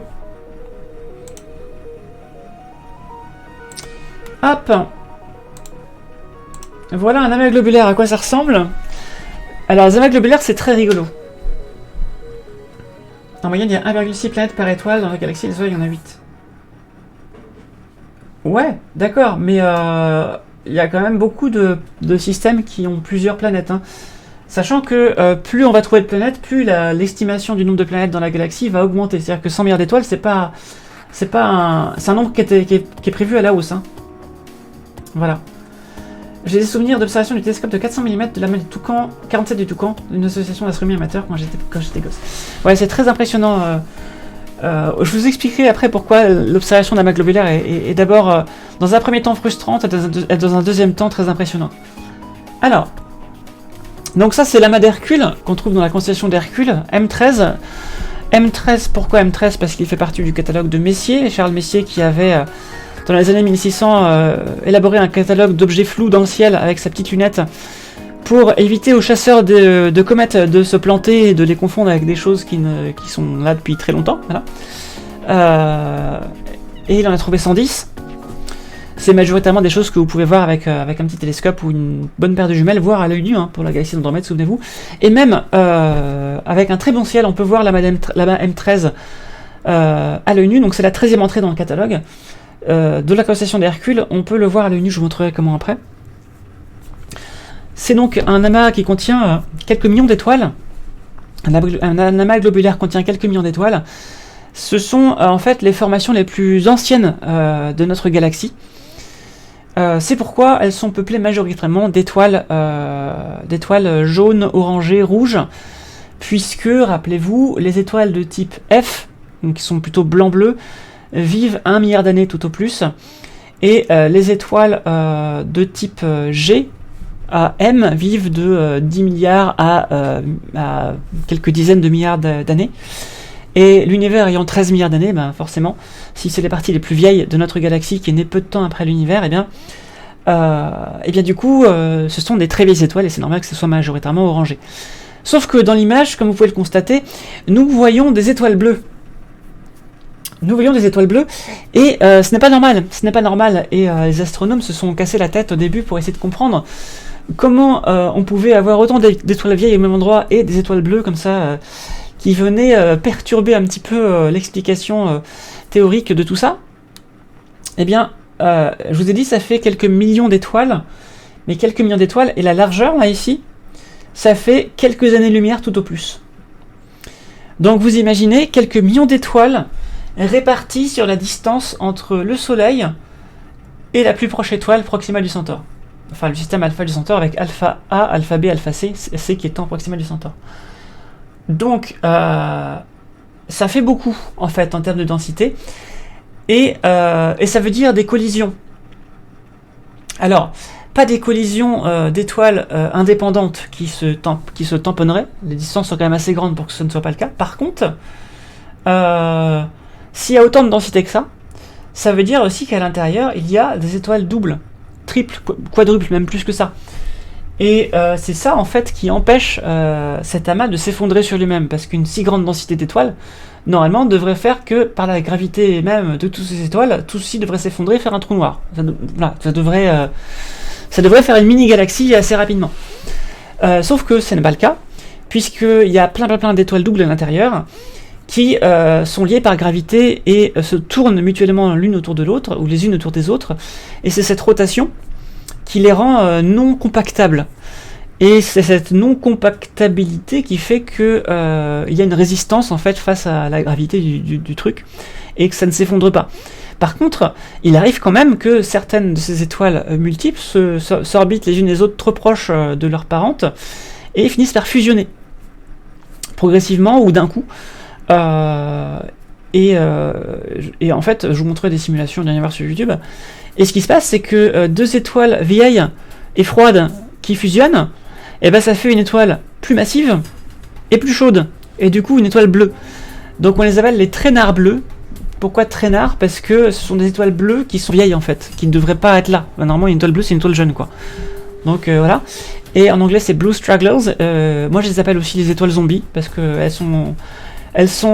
ou les étoiles Frankenstein, ce sont des étoiles qui sont faites avec des bouts d'étoiles décédées, grosso modo. Un peu comme Jupiter qui empêche la création des étoiles astéroïdes, sûrement un truc de genre là, oui. Je saurais pas te dire exactement, mais c'est une histoire de force de marée, de rotation, etc. En tout cas, oui, c'est clair. Et donc, alors autant pour le bulbe galactique, je sais pas trop répondre parce que je connais pas la densité, autant là c'est sûr qu'il y a des fusions d'étoiles et on le voit sur l'image, hein, tous les points bleus que vous avez, c'est des zombies. It's alive! C'est ça. Ce sont des zombies. Alors, ce qui est rigolo, c'est que ces amas globulaires, en fait, se trouvent dans le halo de la galaxie. C'est une bulle de gaz et d'étoiles qui englobe la galaxie et son disque. Et la galaxie, la nôtre, il y en a 160, je crois, que l'on connaît, qu'on a pu observer. Sachant que il y a toute une partie de la galaxie qu'on ne peut pas observer, puisque quand on regarde vers le disque, en fait, ça fait beaucoup de choses à montrer. Toute une partie qu'on ne peut pas observer, puisque la galaxie nous le cache, en fait, et il y en a 190 estimés en tout des amas globulaires. C'est-à-dire que quand on prend l'ensemble de la bulle autour de la galaxie, on en voit 160, moins la partie là qu'on ne peut pas voir, qui est cachée par notre galaxie depuis la Terre. Et on estime que si on garde la même densité dans ce qu'on connaît déjà et dans cette partie-là, il doit en rester 30 à trouver. Ce serait quand même vachement bizarre qu'il y ait une densité plus forte à cet endroit-là, sauf si quelqu'un les a méticuleusement rangés à cet endroit-là. Voilà, ce serait un petit peu étonnant. C'est pas impossible, mais c'est très peu probable. Voilà. Donc 190, et je vais vous montrer du coup le plan de la Voie lactée pour vous expliquer tout ça. Hop, voilà, donc en fait c'est le centre de la galaxie ici, donc il est visé par un laser, par le VLT là ici. Derrière ce centre galactique, on peut pas savoir s'il y a des amas globulaires ou pas parce que c'est trop dense, on n'arrive pas à voir totalement au travers. Donc partout, ici on en voit 160 et on sait qu'il en reste une trentaine par ici, grosso modo, qui sont cachés. Voilà, et donc ces amas globulaires orbitent autour de la Voie lactée et à chaque fois qu'ils passent le plan de la galaxie, et bien par force de marée, c'est-à-dire que tous les amas d'étoiles, les nuages de gaz et de poussière, les étoiles tout simplement qui sont dans le disque de la galaxie, qui ont une masse collective assez importante, vont exercer des forces de marée sur ces amas globulaires quand ils passent, et en infrarouge, on peut détecter tout un tas d'étoiles de faible luminosité et assez froides en fait, assez vieilles, des naines rouges principalement, et qui font en fait une traînée d'étoiles sur le trajet en fait qui suivent en fait les amas globulaires sur leurs orbites à chaque fois qu'ils passent le disque galactique qui le traverse. Et bien ils perdent une partie de leurs étoiles et comme ça on voit une traînée d'étoiles, donc ce qui fait qu'au bout de quelques milliards d'années ils seront vides en fait. Donc c'est intéressant. Les amas globulaires, c'est un sujet assez fascinant. Donc voilà, les forces de marée, simplement que et ben si un amas globulaire s'approche du disque, et ben la face avant qui fait face au disque va être plus attirée que la face arrière, et donc il va se distordre, et qui dit se distordre, les étoiles intérieures vont être moins liées par gravité et vont commencer à se disperser, et donc une fois que l'amas est passé, ça fait une traînée d'étoiles derrière lui. Voilà. C'est un peu comme des comètes intergalactiques, c'est ça. Peut-être que l'infrarouge, le J2ST pourra nous montrer mieux le centre de... Oui, il pourra mieux nous le montrer. Après, je doute qu'il puisse se voir totalement au travers. Parce que c'est quand même vachement dense, mais à chaque amélioration des télescopes infrarouges, on voit un peu mieux à l'intérieur des nuages. Bah tiens, pour vous montrer ce que ça fait, par exemple... attends, nébuleuse de l'aigle, j'ai plusieurs choses à vous montrer, nébuleuse de l'aigle. Voilà, donc ça c'est la nébuleuse de l'aigle. Donc c'est une région de formation d'étoiles dans notre galaxie, avec un nuage de poussière ici qui est en train de former des étoiles, et puis là un amas d'étoiles qui a déjà creusé sa bulle dans cette même nébuleuse et qui a déjà consommé de la poussière ici. Donc on a mis l'étoile bleue, on voit les étoiles bleues parce que ce sont des étoiles très très jeunes. Là pour le coup c'est un amas ouvert, c'est pas un amas globulaire, c'est un amas qui est en train de naître dans la Voie lactée actuellement, donc dans le disque de la galaxie. Tandis que les amas globulaires sont nés au début de la galaxie, hein, c'est pas les mêmes. Et donc avec leur vent stellaire et l'ionisation du gaz, ils sont en train de creuser comme ça la nébuleuse. Et si on zoome sur cette partie-là, qu'on appelle les piliers de la création, c'est en fait une génération secondaire d'étoiles qui est due au compactage de ce qui reste ici de gaz et de poussière par l'amas qui est ici. Eh bien on peut le voir normalement en plusieurs longueurs d'onde. Alors est-ce que je peux trouver ça M16 infrared.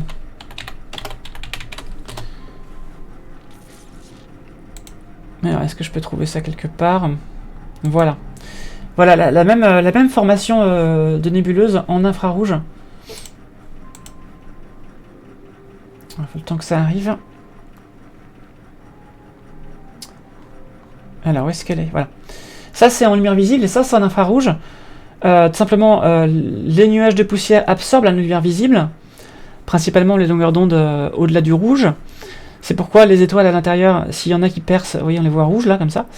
Alors c'est peut-être pas celle-là, mais ça je pense que c'est pour une autre raison. Mais enfin, en tout cas, si on pouvait voir des étoiles au travers, ils seraient rouges. Et si on regarde en infrarouge, du coup, on voit au travers. Et si on regarde en infrarouge lointain, donc à partir des longueurs d'onde millimétriques, ou micrométriques et millimétriques, je sais plus exactement quelle est la limite, eh bien on va voir que ce sont les nuages eux-mêmes qui vont rayonner de la lumière qu'ils ont absorbé en visible. Ils absorbent de la lumière visible et ils le rayonnent en infrarouge lointain, comme je disais tout à l'heure, et par contre les infrarouges proches passent direct au travers. Voilà. Prochaine fois, n'oubliez pas de préciser la nébuleuse M16 pour peut-être tomber sur un fusil d'assaut. Mais de toute façon, ça c'est un gros problème. Voilà, bah, de toute façon, il y en a plein partout des fusils d'assaut. C'est comme ça. Voilà. Et ici, je voulais vous montrer aussi...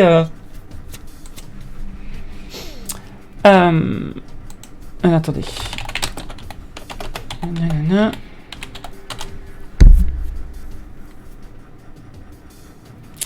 Voilà. Voilà ce qui peut se passer quand on a deux étoiles très proches qui orbitent l'une autour de l'autre. Là, on vous montre les deux puits gravitationnels sur l'espace-temps. Et voilà, donc vous avez un transfert de matière qui va se faire petit à petit de l'une vers l'autre, de la moins massive vers la plus massive. Et ça peut aller carrément jusqu'à les rapprocher du coup et les faire fusionner. Voilà. Tout simplement.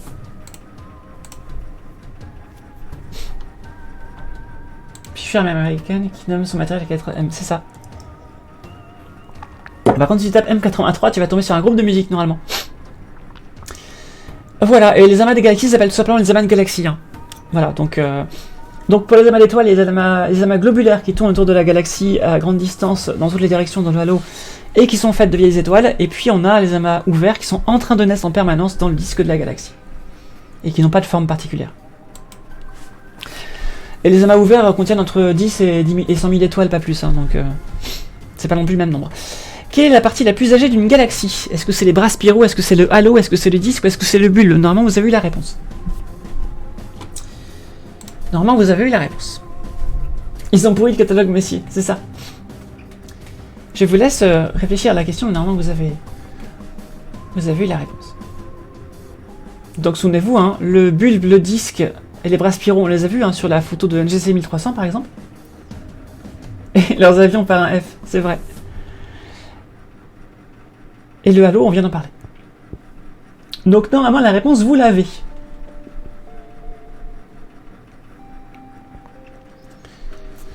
Le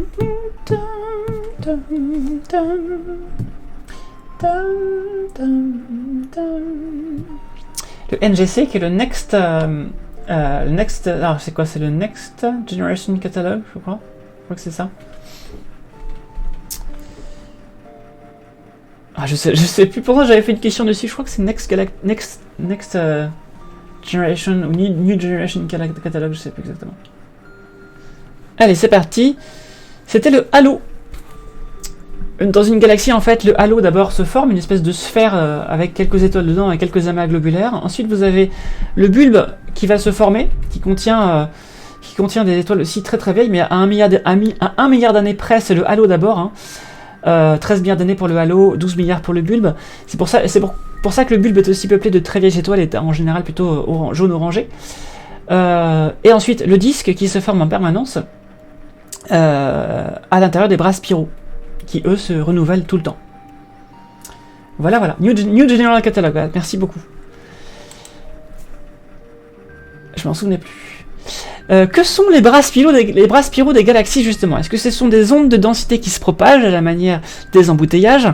Est-ce que ce sont d'anciennes galaxies absorbées? Est-ce que ce sont des structures sculptées par des supernovas? Ou est-ce que c'est de la matière liée par gravité sous cette forme? Qu'est-ce qui cause donc ces bras spiraux dans les galaxies spirales? Rien à voir avec Spirale et Fantasiale, hein, bien sûr, attention. Vous connaissez Spirale et Fantasiale?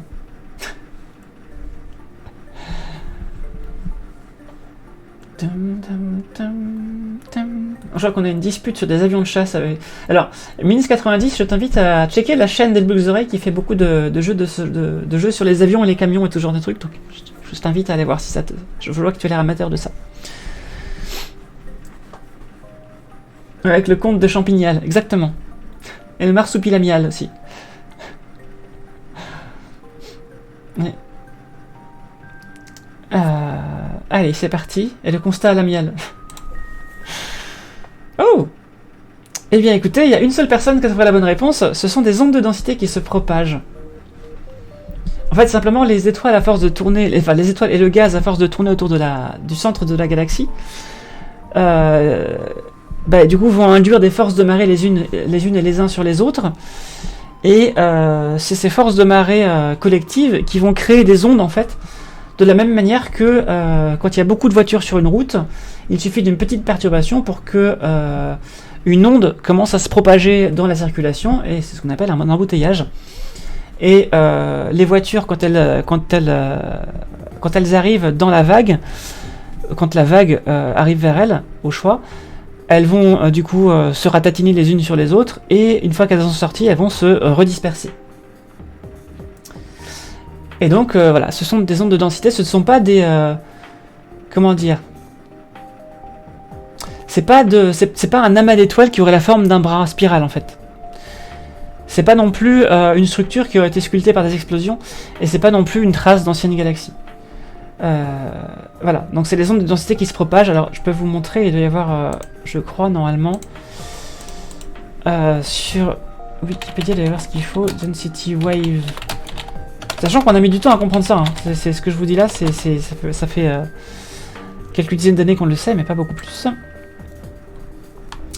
Hop, c'est la page, si ça vous intéresse. La page qui s'appelle Density Wave Theory sur Wiki. Pour une fois, j'arrive avant la fin du quiz et j'ai fini par réussir à me faire marcher QuizKit. Bravo, image numérique, bravo, bravo, bravo. Voilà. Donc, par exemple, ici, vous avez les orbites d'étoiles autour d'une galaxie qui sont modifiées en fait par les forces de gravité, les forces de marée mutuelles. Et du coup, ça les fait s'orienter comme ça, petit à petit, avec le temps, jusqu'à former des ondes qui passent comme ça, qui tournent autour de la galaxie. Alors ces ondes tournent autour de la galaxie, de même comment dire, un embouteillage peut se déplacer comme ça, Et les étoiles qui sont ici, qui vont se prendre l'onde, bah, vont être tout d'un coup contractées, et puis une fois que l'onde est passée, elles vont se libérer. Voilà. Et ce qui va se passer, c'est que sur les bras spiraux, eh bien, il va y avoir... est-ce que je peux mettre ça en grand? Voilà. Sur les bras spiraux, il va y avoir compression du coup du gaz et de la poussière qui est naturellement présente de façon homogène dans le disque, sinon. Et cette compression du gaz et de la poussière va participer au déclenchement de la formation d'étoiles avec diverses autres ondes de choc, notamment des supernovas, etc. Ou d'autres types de forces de marée. Et on voit là du coup que sur ces bras spiraux, on va avoir des amas d'étoiles bleues qui sont en train de se former, du coup. Et décidément. Et petit à petit, en fait, les étoiles vont s'écarter comme ça des bras spiraux à mesure qu'ils se libèrent de la vague. Et les taches roses que vous voyez, ben, c'est quand il y a des nébuleuses qui sont du coup éclairées par ces amas, ben, ça fait ces petites taches roses qu'on appelle des nébuleuses d'émission, des zones de formation d'étoiles. Et puis après, ben, les étoiles se libèrent ensuite de leurs contraintes gravitationnelles liées à leurs amas et leurs nébuleuses, parce que à force que des étoiles naissent dans la nébuleuse, il y a de moins en moins de gaz. À force qu'ils soient soufflés également par les explosions d'étoiles, il y a de moins en moins de gaz. Et donc les amas d'étoiles sont moins lourds, et donc même principe que pour les amas globulaires qui vont traverser le plan de la galaxie, les étoiles vont se séparer en fait, et vivre leur vie ensuite dans le disque galactique. Tandis que les étoiles qui se libèrent des amas globulaires finissent leur vie dans le halo. Voilà, c'est ça la différence, mais... Voilà. Et donc là vous avez le bulbe galactique fait de vieilles étoiles, et là les bras spiraux fait de jeunes étoiles qui petit à petit vont s'éloigner des bras une fois fabriqués. Voilà. Voilà. On passe à la suite. Alors, quel est le numéro d'entrée de la galaxie du Sombrero dans le catalogue de Messier? Vous n'avez plus l'écran. Voilà, est-ce que c'est M104, est-ce que c'est M102, est-ce que c'est M47 ou est-ce que c'est M25? La galaxie du Sombrero, connue pour sa forme caractéristique qui ressemble à un chapeau, puisqu'elle a un bras spiral de poussière sur sa bordure extérieure qui nous fait face, et du coup elle ressemble à un sombrero. À ne pas confondre avec Batman qui est également un sombrero. Hashtag JDMI. Alors je vais vous mettre ça. Hop, pendant que vous réfléchissez à la question.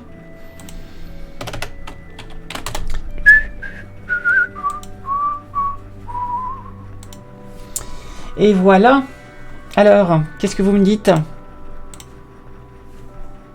T'as oublié? C'était M104, la galaxie de Batman, la galaxie du sombrero. Parce que c'est un héros sombre, Batman, c'est un sombrero. Alors, voilà la galaxie du sombrero, donc vous comprenez pourquoi on dirait vraiment un sombrero avec la petite bosse pour la tête. Et là on voit du coup des bras spiraux avec beaucoup de poussière comme ça sur la bordure extérieure. On distingue un petit peu des bras spiraux à l'intérieur, mais comme on la voit par la tranche, c'est un petit peu difficile de voir plus que ça. Mais il y a des bras spiraux, c'est une galaxie spirale. Hein. Alors exactement, c'est une galaxie... Est-ce qu'il y a le type? Galaxie spirale, il n'y a pas plus de précision que ça. Voilà. Et la galaxie du Sombrero se trouve dans la constellation... Alors, exactement à la frontière entre la constellation de la Vierge et la constellation du Corbeau. Donc vraiment à l'extrême horizon sud depuis la France et l'extrême horizon nord dans l'hémisphère sud. Voilà. Parce que le Corbeau est une constellation du sud, la Vierge peut être visible en France, mais faut s'accrocher. Enfin, elle est vraiment au ras de l'horizon, la Vierge. Voilà. Ça correspond à quelle arme M104? Alors ça, je ne sais pas. Je ne sais pas. Continuons. Comment se forment les galaxies elliptiques? Est-ce qu'elles se forment par effondrement d'un nuage intergalactique sphérique? Est-ce qu'elles se forment par la fusion de galaxies? Est-ce qu'elles se forment par effacement des bras spiraux? Ou par l'explosion de toutes ces étoiles? Une galaxie elliptique, hein, c'est une grosse boule d'étoiles qui ressemble à rien, juste à une grosse boule d'étoiles plus dense au milieu. Une espèce d'amas globulaire géant qui contient des milliards et des milliards et des milliards d'étoiles. Enfin, des centaines de milliards d'étoiles. Alors, comment se forme une galaxie elliptique à votre avis? Vous avez peut-être eu un indice avec les vidéos de collision qu'on a vues tout à l'heure. Souvenez-vous comment ça finissait à la fin. Ça devrait peut-être vous aider à trouver, même si le temps est déjà passé. Du coup, je vous ai pas spoilé. Mais comme ça, après coup, vous pouvez peut-être changer votre réponse. Enfin, pour vous, parce que une fois que c'est cliqué, hein. Attention, hein. Et oui, c'est la fusion de galaxies qui va fabriquer du coup les galaxies elliptiques. C'est ça qui efface les bras spiraux.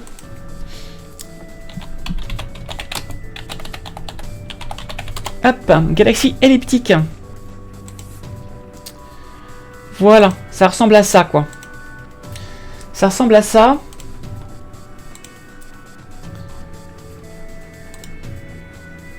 Voilà, ça ressemble à ça, une galaxie elliptique. Donc, ça n'a pas de forme très bien définie. C'est une espèce de grosse boule d'étoiles. Ah, mais j'ai toujours pas affiché. Toujours pas affiché. Voilà.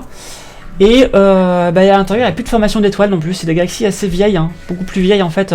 Alors, elles ont toutes plus ou moins le même âge que l'univers, hein, 12 ou 13 milliards d'années. Mais quand on parle de galaxies vieilles, ce sont des galaxies où il n'y a plus suffisamment de poussière bien organisée, plus de bras spiraux comme ça qui vont déclencher des flambées de formation d'étoiles. En fait, il n'y a pas de formation d'étoiles active en fait. Mais peut-être que si cette galaxie entre en collision avec une autre, il va y avoir des compressions qui vont avoir lieu, comme dans des bras spiraux, et faire de nouvelles étoiles. Voilà. En tout cas, il n'y a pas de compression particulière qui va créer de nouvelles étoiles ici. Voilà, voilà. On passe à la suite. C'est parti pour la suite. Qu'est-ce qui ne va pas dans la rotation des galaxies? Elle n'existe pas. Elle ne respecte pas la relativité générale. Elle ne respecte pas la deuxième loi de la thermodynamique, le fait que l'entropie augmente toujours. Elle ne respecte pas la troisième loi de Kepler. Alors, qu'est-ce que c'est qu'on a découvert qu'elle n'est pas dans la rotation des galaxies? Et on en a parlé dans la session précédente sur les femmes astronomes. Est-ce que vous vous en souvenez?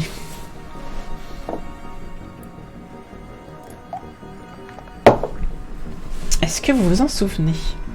Ah, Vera Rubin, il y en a qui se souviennent.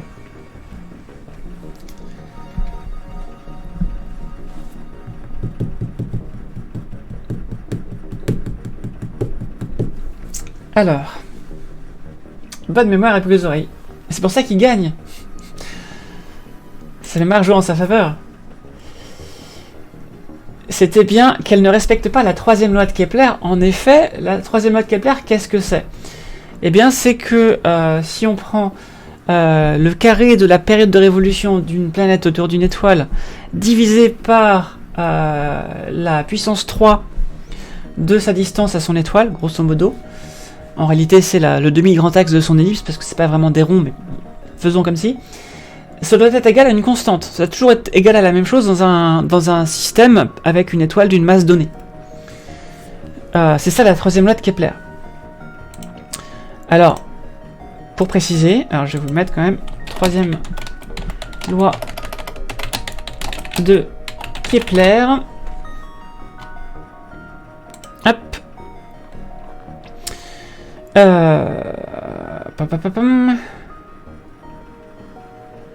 Voilà. Pour préciser, la constante en question, donc la période au carré sur le rayon au cube de l'orbite, c'est égal à 4 pi carré sur grand G, c'est la constante gravitationnelle, fois la masse de l'étoile plus la masse de la planète, qui est en fait quasiment négligeable. Hein. La masse du Soleil, c'est plus de 99% de la masse de tout le système solaire, hein, par exemple. Voilà. Et donc ça veut dire que plus une planète est proche de son étoile, plus elle va tourner vite autour de son étoile. Par exemple, Mercure va tourner en 88 jours autour du Soleil, tandis que Neptune va tourner en 150 ans autour du Soleil. Voilà. Ça veut dire aussi que si on ralentissait Mercure, elle tomberait vers le Soleil, si on accélérait, elle partirait vers l'extérieur. Et il se trouve que quand on regarde les vitesses de rotation des galaxies, de révolution des étoiles, autour de notre galaxie, autour de n'importe quelle galaxie d'ailleurs, eh bien on se rend compte que Jusqu'à un certain rayon, elle respecte la loi de Kepler, c'est-à-dire en allant de plus en plus lentement, à mesure que le rayon augmente. Mais au-delà d'un certain rayon, eh bien, la vitesse de révolution ne diminue plus, elle reste constante. Et la seule façon d'expliquer ça, c'est que comment dire, c'est que on ressent plus de masse à cette distance-là que plus près. C'est-à-dire qu'en fait, on ressent plus de masse vers le cœur quand on est près du cœur, donc il faut tourner beaucoup plus vite pour rester en orbite. Et du coup, quand on recule, en fait, il y a un peu plus de masse, certes, mais pas beaucoup plus. Et du coup, on est plus loin, donc il suffit d'aller moins vite et ça va. Par contre, quand on commence à aller plus loin encore, il faut continuer à aller vite, en fait. Alors que normalement, quand on va de plus en plus loin du cœur, il y a de moins en moins de masse et... Enfin, si, il reste quand même un petit peu... Enfin, ça augmente un petit peu, mais pas non plus de manière drastique. Et on devrait pas tourner aussi vite, en fait. Et donc, la seule explication qu'on a trouvée, et qui semble être la bonne, c'est qu'il y a, du coup, un halo de matière noire dans la galaxie. Matière qui ne réagit pas avec la matière classique, ni avec la lumière, et qui, par contre, a une certaine masse, et qui ici interagit avec la masse classique, avec la matière classique, avec cette masse-là, et qui fait que du coup il faut aller plus vite que prévu pour tourner autour de la galaxie sans tomber. Voilà, sans tomber vers le centre. Et c'est Vera Rubin qui a commencé du coup à établir ça. Vera Rubin, une astronome qu'on a évoqué la dernière fois dans le quiz sur les femmes astronomes. Voilà. Je laisse la victoire de meilleur joueur à ce soir, comme Polo 5 ou Petite Émilie. On verra bien. Et du coup, paf, choc à pic, effectivement, Ismaël. Voilà. On passe à la suite. Dans quelle constellation se trouve-t-on M33, la galaxie du triangle? Est-ce que c'est le triangle austral? Est-ce que c'est Pégase? Est-ce que c'est la Lyre? Ou est-ce que c'est le triangle? Vous avez été un peu spoilé normalement tout à l'heure. Vous avez été un petit peu spoilé. Et donc pour mesurer, rappelez-vous, la vitesse de rotation d'une galaxie autre que la Voie lactée, ce qu'on fait c'est qu'on mesure le spectre lumineux d'une galaxie à gauche et à droite, de son centre galactique, sur le ciel, et on regarde du coup l'arrêt d'absorption de l'hydrogène, donc l'hydrogène qui est contenu dans les étoiles va absorber une partie de la lumière rouge, qui va donc s'avérer manquante sur le spectre à l'arrivée, et on regarde si c'est décalé vers le rouge ou vers le bleu, et ça va être décalé vers le rouge d'un côté, le côté de la galaxie qui s'éloigne de nous parce que ça tourne comme ça face à nous. Enfin, du coup, quand on voit une galaxie par la tranche, comme ça on peut plus que par la tranche, on va voir qu'un côté qui va s'éloigner de nous, un côté qui va se rapprocher. Le côté qui s'éloigne, ça va être décalé vers le rouge, le côté qui s'approche va être décalé vers le bleu. Voilà. Et l'ampleur de ce décalage par rapport à ce que ça devrait être compte tenu de ce qu'on sait de l'hydrogène nous indique la vitesse de rotation de la galaxie. Et on peut faire ça du coup à différents rayons du centre de la galaxie, si la galaxie est assez résolue, s'il y a assez de détails dedans, et puis comme ça on peut estimer comme ça l'augmentation, la diminution de vitesse à mesure qu'on s'éloigne du centre de la galaxie. Alors, c'est bien la galaxie du triangle qui est dans la constellation du triangle. C'est pour ça qu'elle s'appelle galaxie du triangle d'ailleurs. Voilà. Donc elle va rentrer en collision avec la Voie lactée, avec au même titre que la galaxie d'Andromède dans 4 milliards d'années et quelques. Bravo aux 3 personnes qui ont trouvé.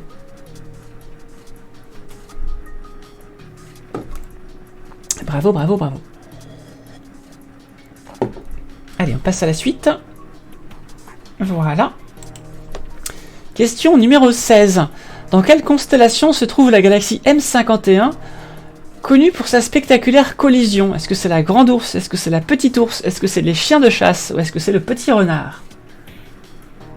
Ça te semblait trop évident, du coup t'as pas pris ça. Parfois les astronomes ne se cassent pas le cul pour trouver des choses, pour trouver des noms. Hein. Parfois ils font des définitions tarabiscotées, comme par exemple le fait qu'un satellite naturel de la même taille qu'une planète naine ne soit pas considéré comme une planète naine, ou qu'une planète soit forcément autour du Soleil et pas autour d'une autre étoile. Et parfois ils font des trucs simples aussi, ils font des trucs simples comme la galaxie du triangle et dans le triangle. Alors M51, on l'a vu tout à l'heure, avec sa collision. Nous l'avons vu subrepticement, on l'a vu. On l'a vu pour illustrer ce qu'était une galaxie spirale. C'est la galaxie des chiens de chasse qui À votre avis, dans quelle constellation se trouve-t-elle? Dans quelle constellation se trouve la galaxie des chiens de chasse? Question supplémentaire. Pour 32 Smarties.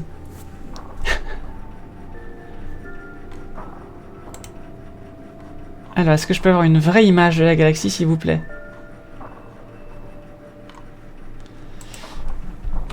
Alors.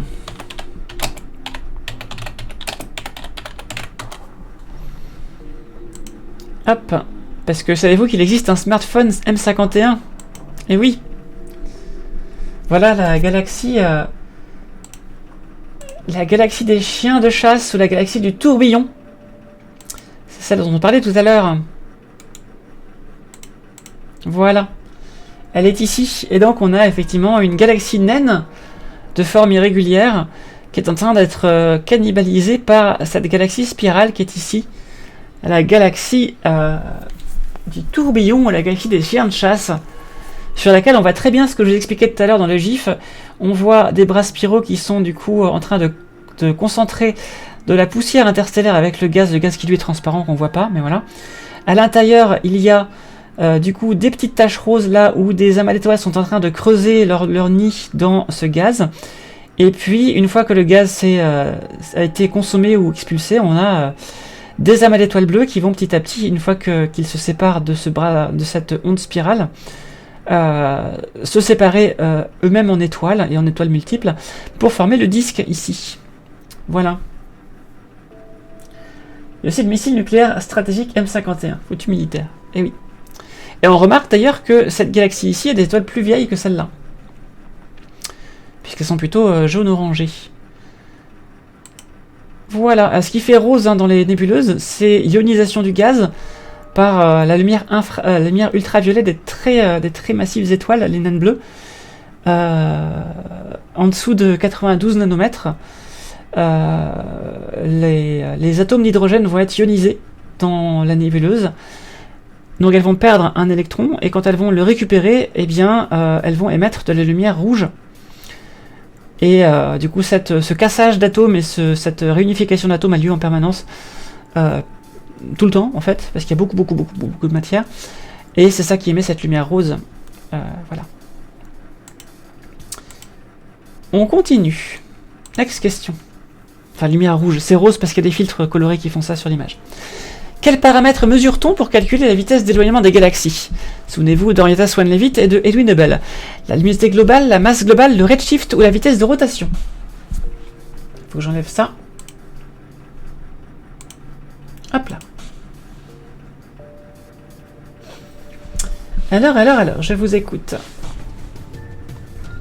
C'est bien dans les chiens de chasse, Adam, tout à fait, que se trouve la galaxie des chiens de chasse. Très compliqué à viser d'ailleurs, parce que souvent...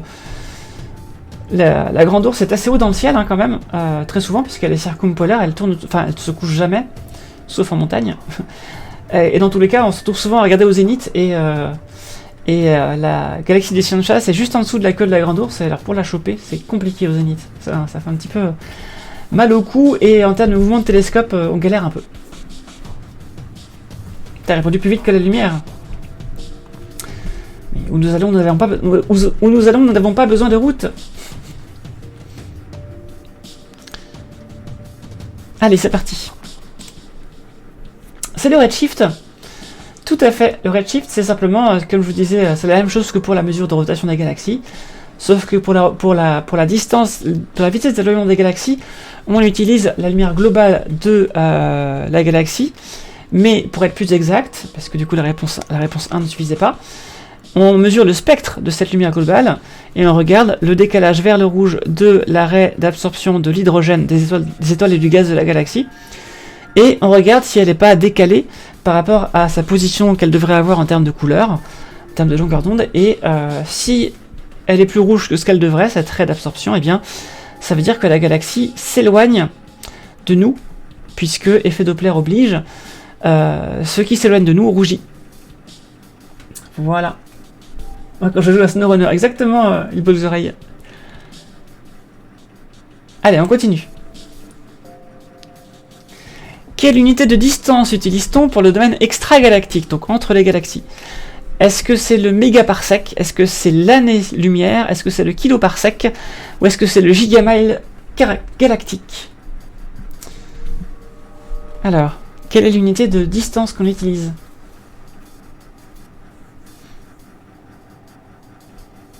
Je vous laisse me dire tout ça.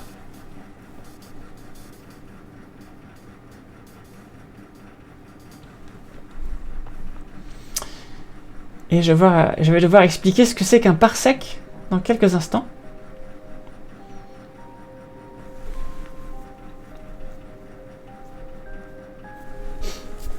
Le Gikami galactique. Bien sûr. Tiens, tant que vous êtes là, je vous rappelle, allez bien sur le Discord de la chaîne, la Fédération Galactique. N'hésitez pas pour continuer à parler d'astronomie et d'autres choses. C'est le mégaparsec. L'année-lumière, ça va pas être suffisant. L'année-lumière, c'est 10 000 milliards de kilomètres, sachant que, rappelez-vous, la galaxie d'Andromède est à 2,5 millions d'années-lumière de la Voie lactée. Donc, on a vu que ça faisait 2 milliards et quelques, 2 milliards 500 millions de milliards de kilomètres. Donc, l'année-lumière, pas ouf. Pas ouf pour mesurer les distances entre galaxies. Le gigamile galactique n'existe pas. Et le kiloparsec, c'est pas beaucoup non plus, ça va être suffisant pour mesurer la distance entre notre galaxie, entre une galaxie et ses satellites par exemple, comme entre la Voie lactée et les nuages de Magellan, ou pour mesurer les distances au sein d'une galaxie, entre les grandes structures d'une galaxie. Alors, qu'est-ce que c'est qu'un parsec? Et donc c'est le mégaparsec qui va être utilisé. Un mégaparsec, du coup, c'est 1000 kiloparsecs, et un kiloparsec, c'est 1000 parsecs. Alors, un parsec, qu'est-ce que c'est?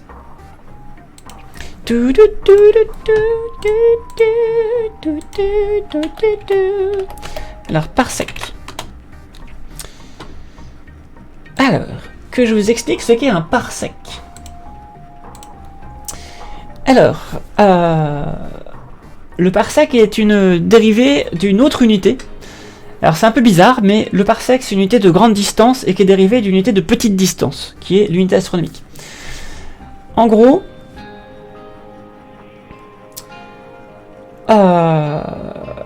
comment dire,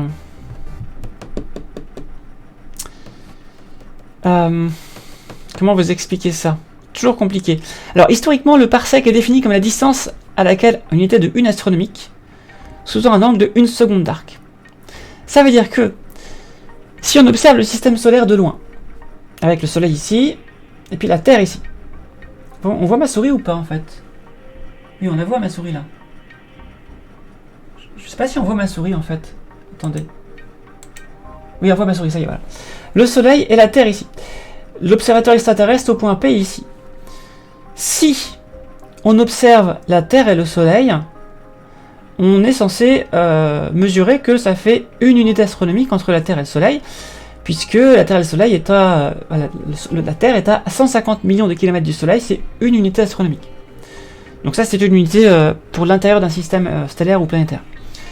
Et si on est à une telle distance que l'on voit cette distance en apparence sous forme d'un angle de 1 seconde d'arc, donc 1 3600e de degré, un 60e de degré c'est une minute d'arc et un 60e de minute d'arc c'est une seconde d'arc, et bien alors on dit qu'on est à une distance de 1 parsec.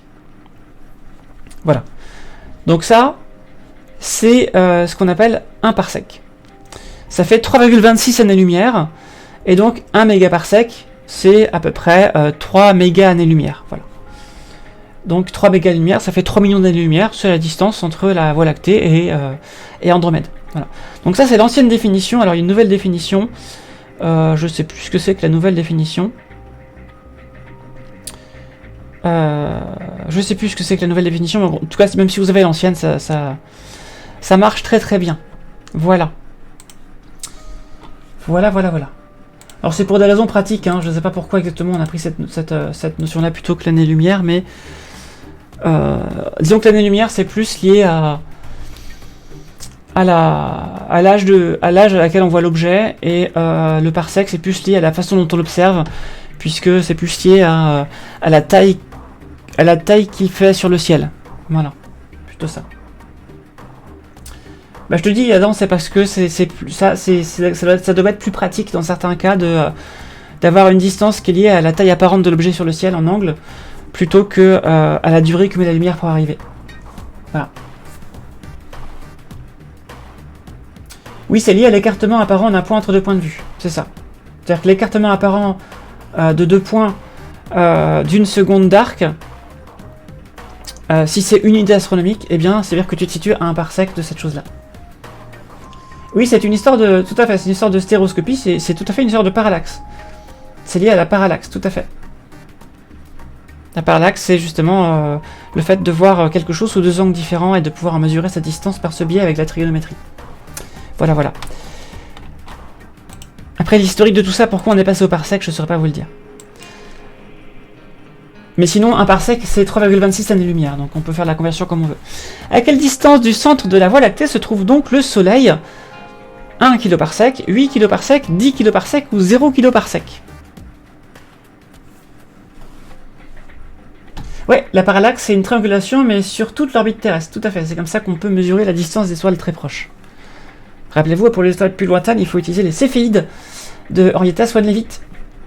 Et puis après, il faut utiliser les supernovae, et après les quasars, ou les pulsars. Enfin, les pulsars d'abord, puis après les quasars.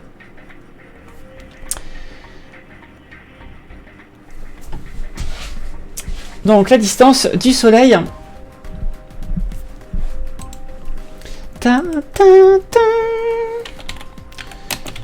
au centre de la Voie lactée.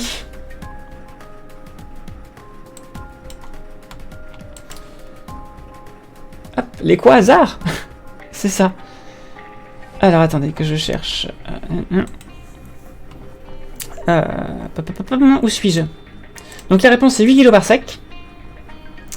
La réponse est 8 kiloparsec. Alors, la Voie lactée, en fait, c'est une galaxie qui est beaucoup plus fine que large. Hein. Elle fait un diamètre entre 150 000 et 200 000 années-lumière de diamètre, en fait. Et donc 8000 parsecs, ça fait 8000 x 3, ça fait 180 000 années-lumière. Bon, grosso modo, ça fait... le Soleil est plutôt sur le bord de la galaxie, c'est ça que ça veut dire. Aux 3/4 ou aux 4/5 de la galaxie. Alors, qu'est-ce que j'ai mal calculé? Attends. Ah non, 18 000, c'est ça. J'ai mal calculé. Le Soleil est à 8 kiloparsecs du centre de la galaxie, donc à 18 000 années-lumière du centre de la galaxie. La galaxie qui fait entre 100 000 et 200 000 années-lumière de diamètre, c'est-à-dire entre 50 000 et 100 000 années-lumière de rayon. Et nous, on se situe plutôt ouais, sur la deuxième moitié, quoi, la deuxième moitié du rayon. Voilà. Voilà. C'est très à la louche, hein, ce que je vous donne, mais on n'a pas plus que ça. On n'a pas plus que ça. Et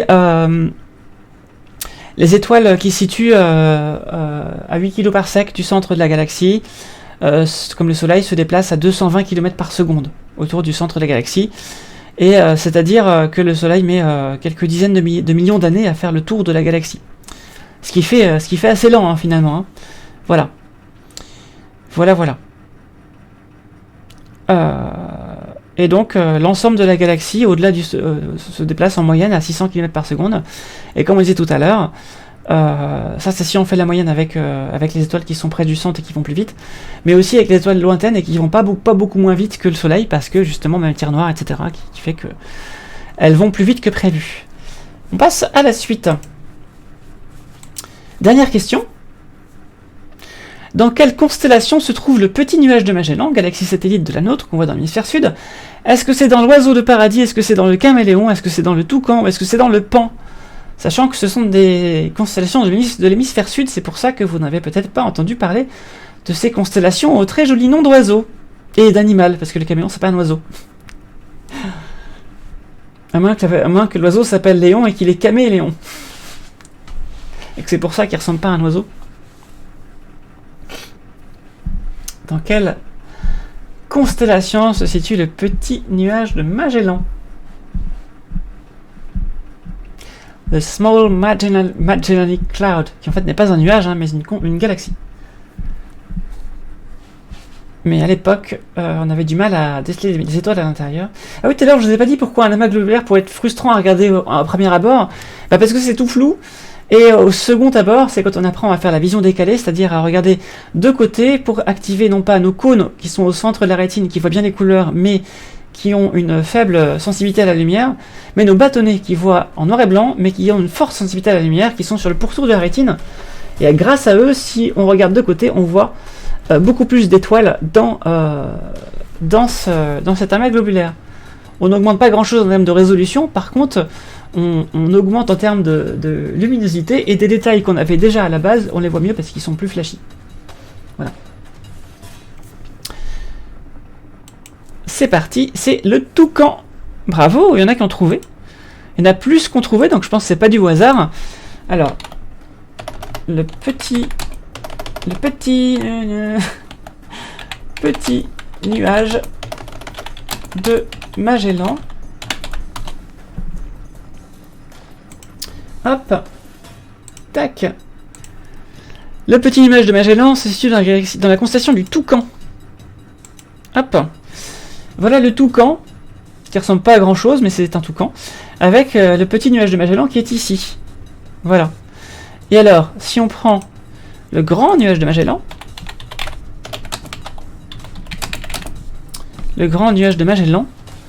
qui ressemble donc à ça, petite galaxie avec un beau disque, mais qui est quand même assez irrégulière, et qui est quand même des amas qui partent un petit peu dans tous les sens, avec à l'intérieur la nébuleuse de la Tarentule, qui est ici, très grosse nébuleuse de formation d'étoiles, se situe entre la Dorade et le réticule. Voilà. Et la table. La table, la Dorade et le réticule. Voilà, voilà. Et, ah non, attendez, c'est quoi? Non, c'est là. Non, c'est entre la table et la Dorade, ici. Voilà. Voilà, voilà. Au volant, c'est le poisson volant, le peintre réticulum, et ça, c'est l'hydre mâle. C'est aussi l'hydre femelle. Voilà. Si vous avez l'occasion d'aller dans l'hémisphère sud, c'est ça impressionnant à regarder. Hop. C'est pas une expression à base d'oiseaux comme tête d'épingle, sauf que c'est pas un oiseau. Je ne sais pas. Je ne sais pas. On se marre dans ce quiz, on se marre au canard. Comment ça? Quasar, c'est la version geek de coiffeur. Ah, d'accord. Allez, les résultats. Comme par hasard, comme de par hasard, nous sachons, c'est Elle Boucle les Oreilles qui a gagné avec 247 points. On a ensuite Ismaël Trolateuf avec 111 points. Adam Terence avec 104 points. Paulos 5 TDI avec 89 points. Image numérique avec 86 points. Istrion GG avec 72 points. Nonosal 1973 avec 40 points. Contestante numéro 30 avec 35 points. Serine 21 avec 29 points. Reynoob avec 27 points. Contestante 27 avec 27 points. Goodsig avec 23 points. Et Contestante 026 avec moins 0,9 points. Enfin, moins 0,9 points, c'est ça. C'est ça, c'est ça. Attends, qu'est-ce que je bug là? Ah. Bon, grosso modo, ouais, ça fait 0 quoi, grosso modo, c'est ça. Et question score. Alors, on a Istrion GG qui a répondu le plus rapidement et le plus juste, avec 19 points, c'est-à-dire que tu as dû répondre au bout de 11 secondes. Bravo à toi. Elle Boucle les Oreilles avec 12,8 points. Et dans les pires, on a Gouzig qui a répondu avec trop de précipitation et qui a eu un moins 23 points à un moment donné. Et Contestant 7 qui a eu un moins 20 points à un moment donné aussi. Voilà. Bravo à toutes et tous. Bravo à toutes et tous. Et j'espère que ce petit quiz sur les galaxies vous a plu. Autant qu'à moi. Je vous dis à bientôt sur YouTube pour la suite des aventures. Venez en live, c'est beaucoup mieux. Et nous, on va aller jouer à Skyrim. On va aller jouer à Skyrim en live. On va aller vacciner des vampires à coups de flèches de feu. À bientôt, bisous.